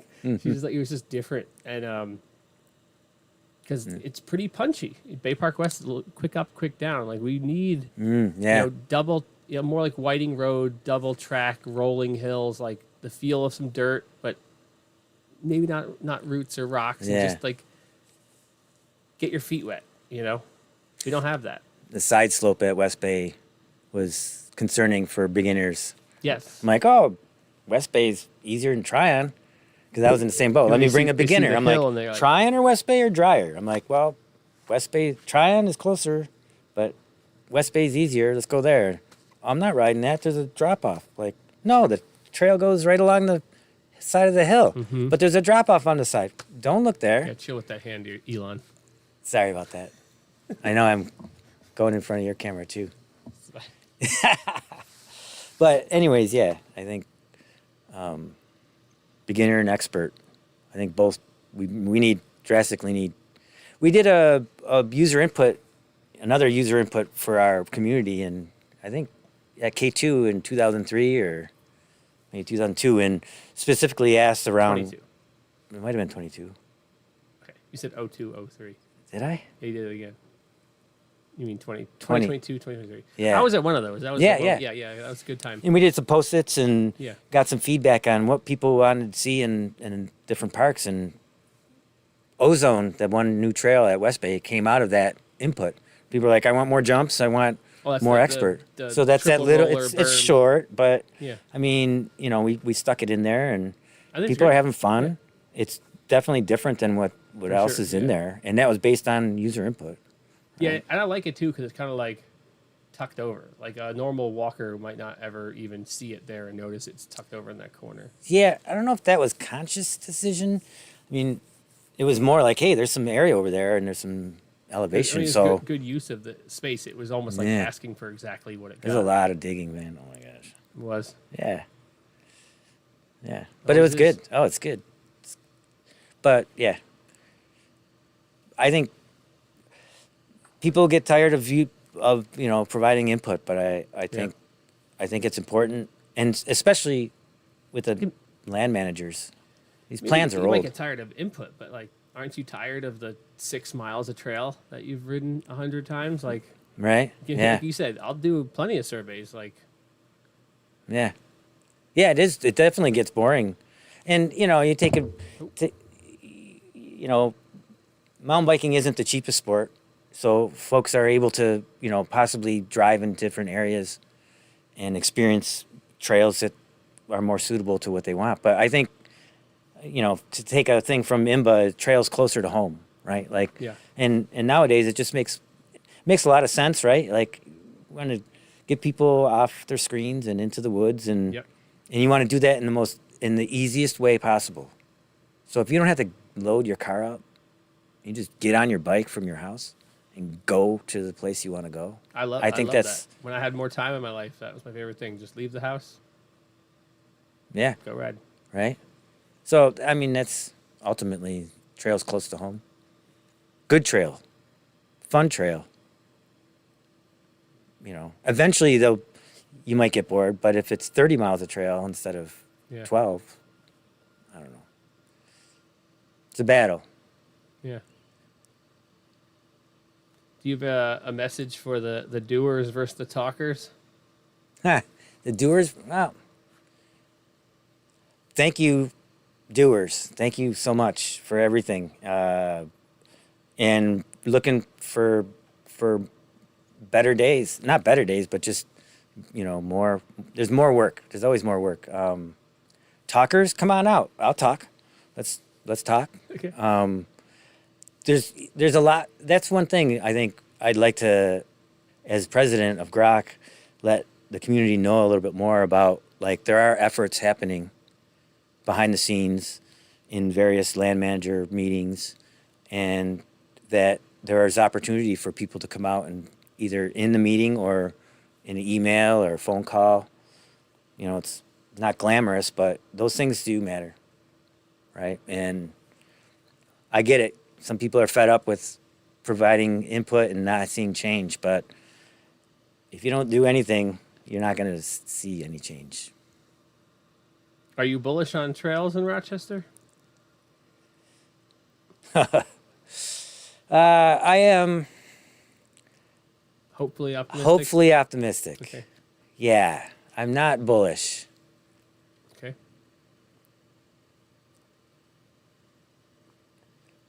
I think there's still quite a few gray hairs out there that don't like bikes Yeah. in this area and will show up when the choices are to be made. I don't know. I'm a little pessimistic in that aspect, Okay. but I'm still here and, you know, Yeah.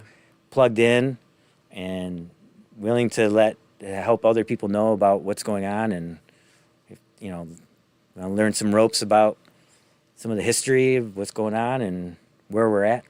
Happy to talk. All right. Rob, the previous president, was on this podcast, as I mentioned earlier. He's a friend of both of ours.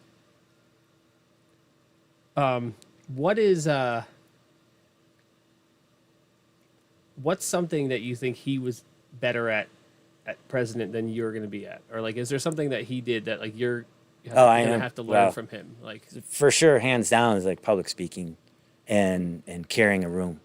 okay. He could carry Now, the room. what about the other way around? What are you bringing to the table that Rob was lacking? Like, what is it? You know, is there something, the inverse that he could learn from how you're going to lead? Ooh, I don't know if he can learn. Like, it's not about that. It's It's the like- wisdom that comes with your age. I was gung ho about, like, I was reading all these different plans, you know, Ellison Park's plan and Shadow Pines plan, and you know, all sorts of different, like, you know, active transportation plans, and I saw similar concepts coming up and over again, and I don't know, I thought I was like more of a bulldog to like dig into that kind of stuff than Rob was. Okay. Right? And so we worked pretty well together, I thought, where, you know, I'd be the bulldog digging out the information, and then we massage it, and then he would be carrying the room with that presenting it, information, yeah. right? And I thought that was a really great thing. So I mean, if there's I'd like to be able to do the things that he was doing, right? Because So you're saying as a leader, you need like a press secretary like the White House has. yeah, Someone who fields the questions and answers it. secretary position is open. We'll get Rob back on for that. Yeah, I love that. That's good. Those are great answers. That's interesting because I'm friends with both you guys, and that feels right. Yeah, yeah, yeah. Public speaking, I'll get there, but like it was just, it's really great when you run a conversation.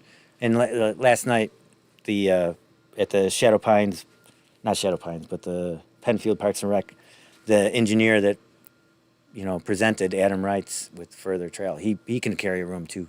Phenomenal. Yeah. Yeah. He's very, very well spoken. Like very. Yeah. I texted him after I watched that. Let's see. I don't want to say politically correct. He He can. said you're very deliberate with your choice of words. Is what I said. Yeah. And he was. He's careful. Like the way he chose to word things, he was keeping in mind the criticisms he knew would come. He was basically putting up the defense as offense. It was well done. Yeah. And he obviously knows his stuff. So that really helps as well. Oh yeah. Yeah. Yeah. I'd like to get him on at some point as well. Oh wow. Yeah.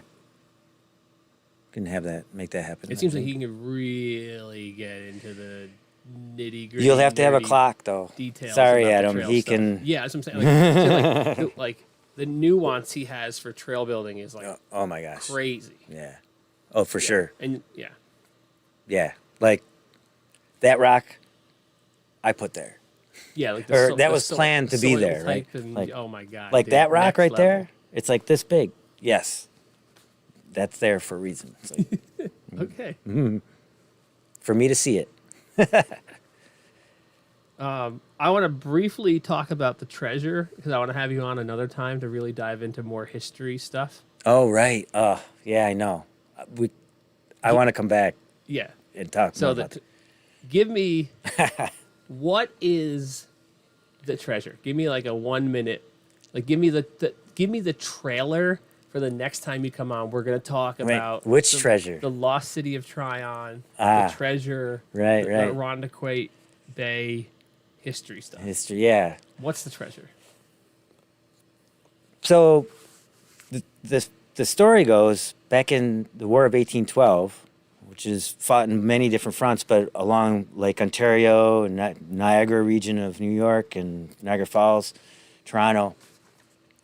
There were British ships that were traveling along the lake, and the theory goes, or the story goes, that one of these boats was a pay ship that had a chest full of money or doubloons or whatever, and they were going to Niagara Falls to the fort there to pay the soldiers. That boat got chased by an American cutter or boat and went into Irondequoit Bay to escape. And his story kind of splits a little bit depending on if you're reading the Webster historian version or the Brighton historian version. But evidently, this British cutter came into the bay and then ended up like bailing and dumping their boat with the treasure. And then like trying to, getting back somehow back up to the lake and getting a ride back. And then in 1840, there's rumor that one of the soldiers that was on this British ship that bailed on the money came back and was searching in Irondequoit Creek for this treasure that they had left, and so that's there's some more around there. It's great. It'd be really good if we can get in there and get the different versions and some of the stuff and compare and contrast a little bit. But yeah, that's. I haven't read those my notes in a while about Yeah. the treasure stuff, but there's The treasure. We're There's gonna find that yeah. treasure, dude. That's right. It's either in Devil's Cove, and there's a Devil's Cove in Irondequoit Bay, or in the creek. I don't know. but even then the creek through Elson, it's like two of them or whatever. Oh yeah. Well, the one is the spillway from the mill there, Daisy Flour Mill, Yeah. which wasn't there back in 1812, or maybe it was. Like that's when the times when the mills were like, that's the business that really created a community, was a sawmill and a grain mill. I don't know. The history around here is insane. Oh, it's crazy. I've read all those books. Yeah. That could be so fun. All right, let's do some rapid fire questions, and then we're going to call it because it's All right. Yeah. It's midnight 30. Is it? Oh my gosh, dude. I'm so sorry. That's fine, dude. You actually already touched on this, though. What was your first bike? Yeah, it was a Sears Roadmaster. I remember now. All right. And it had this like, it didn't really have a top tube. What was it looked like a tank kind of? Yeah, and I it was. remember those, It started getting loose and would rattle, and I couldn't take it off because then it would be a girl's bike. So I taped it up. What's your of all the bikes you've owned? What's your favorite bike? So they've all bringing me so much joy. I want to say the Pug, the Surly Pug, was just That's awesome. was just kind of mind blowing, and how much fun it was, and it was quirky too, right? So I enjoyed that. I don't know. That's, I would say that. And the Stash. Stash was a. What's the coolest thing or place you've ever rode? So I haven't been to Moab. I haven't been out west really. When I first went, where did I go? I went to Highland Mountain Bike Park, and that was like, that was great. But I have to say, 2019, Bentonville. All right. Mind-blowing biking experience. And I can imagine it's even better. You know Googe? It's not ringing a bell. Nick? I think he has been working at Highland building. Oh, no way. Here. I think is it Highland?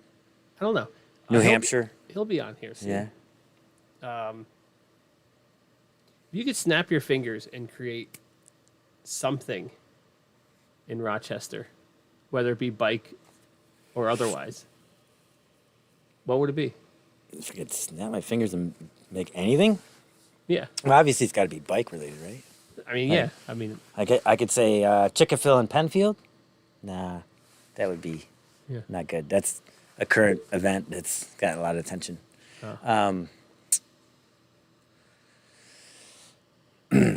I would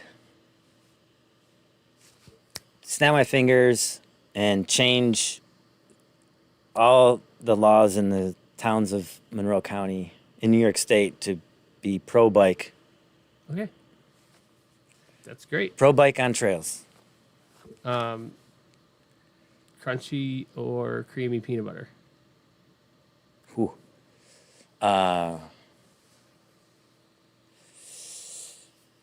Crunchy. Okay. That was a soft one. For the next one's kind of hard. What's something from your youth that you wish you still had now? My right shoulder. Okay.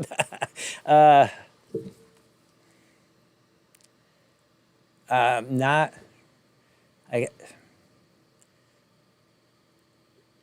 being as careful. Like, I'd like to not be as careful. Okay. You know what I mean? Like, like with my age and wisdom, I'm like a little too conservative sometimes.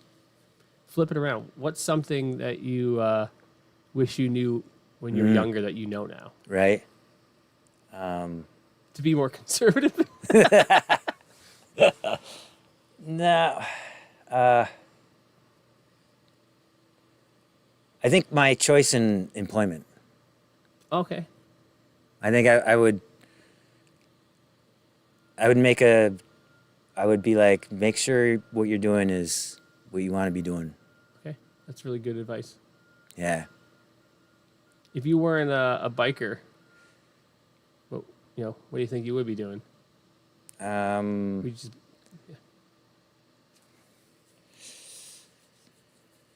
If I wasn't a biker, what would I do? I would probably, I was always in the outdoors, so I'd probably be like a big hunter. Big hunter. Bow hunter. Or I think so. All right, this is a deep cut from the Rochester history. It's a question about modes of transportation. Are you an Erie Canal guy or a New York Central Lines Railroad guy? I don't know the answer to that question. Like, am I a rail trail guy or am I a canal guy? Is that the I don't know. question? You take it however you want. I used to travel on the canal for work, for a number of years, so I appreciate that. But I think the rail trails are Yeah. more of a Okay. rail Take trail. it trails. All right. Yeah. Well then, before I give you well, we'll do the last question after I do my little sign off here. So thank you for listening, everyone who stuck around. 2 hours. This is Scot Oh my gosh. Makai, President of GROC, avid cyclist, a good friend of mine.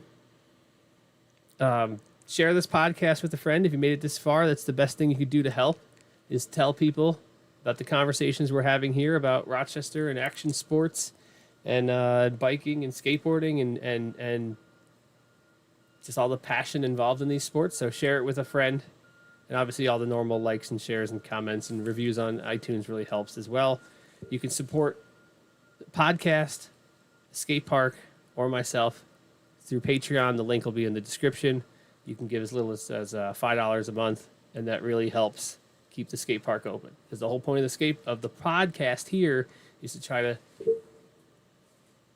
talk to people, extract some of that passion, get you, the listener, excited, hopefully get you to ride your bike, maybe get you to give me $5 a month, and that goes back to paying the $9,800 of rent I pay for the skate park, which gives hundreds of people a place to ride, which is super, super important for the community. Absolutely. So the last question for you is just simply, do you have a message for the riders, the kids, the dads, everyone out there? Like, is there something you want to tell them, before we sign off? Well, obviously, actually, let's just plug your stuff. You could follow GROC on Instagram at mygroc, correct? Oh, yep. And the website is mygroc.com. cool. You probably don't care to plug your own personal Instagram, right? Because I have one, but I don't really really that. post too much on there. And you can support GROC by becoming a member, which would be through the IMBA website, the International Mountain Bike Association. So you would become a member there, and then you'd select which your local chapter is. You can join for, I think, as little as $35 a month, a year. A year. A year, and you could do more if you want. And then what percentage of that money goes to GROC? 90% of it, something like that. They take like 83%. Yeah. So the IMBA takes a cut, and that cut is worth it because IMBA provides the whole infrastructure and whatnot. Yeah. We're our own nonprofit, but if you're not, IMBA does some of that fiduciary responsibility for some groups, right? Yes. Yeah. Cool.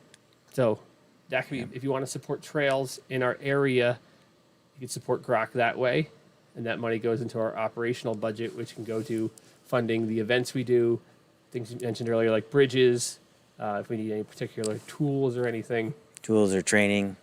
We generally don't spend much money, but it is a board, so we vote on everything that happens. Yep. And let's see, as far as GROC events go, we do the Love Your Trails events, right? Love Your Trails events at each of the parks. At least try to do one a year. And what are those roughly? I'm sorry? What are those like roughly? What is a Love Your Trails event? Oh, it's an event where we go in there in the morning and we have a couple major trail projects that we work on. And then afterwards we have food, lunch, and then a ride. Cool. And I was doing the hot laps and flapjacks with GROC this year. Going to move that a little bit and combine it with my Tykes on bikes, so it'll be free pancakes and little kid, super beginner friendly is kind of the idea. That sounds fun. Is there any other GROC events you'd like to tell the people about? I know in our board meetings we're still kind of shoring up the details on our events this year, but Yeah, being the transition. What do we got? We have other events, I think, that are happening. We have the Taco Tuesday events in Dryer Road. They're going to start up in June. The first weekend in June is the NICA New York State Championship at OCP.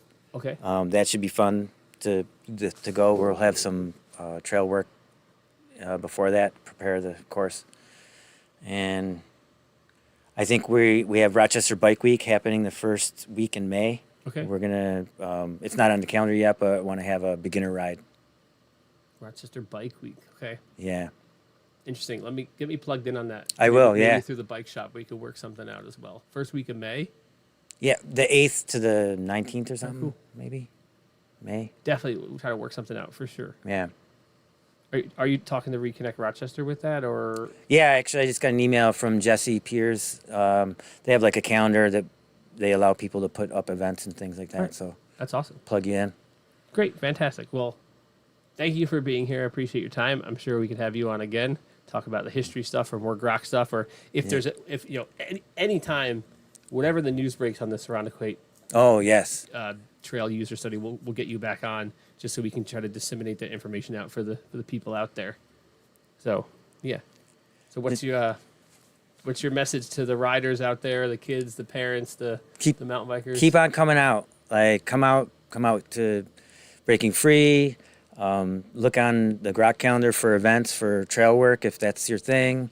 We're gonna try to make sure everyone knows about advocacy efforts to advocate in your local area for more mountain biking access. Really. Awesome. Yeah.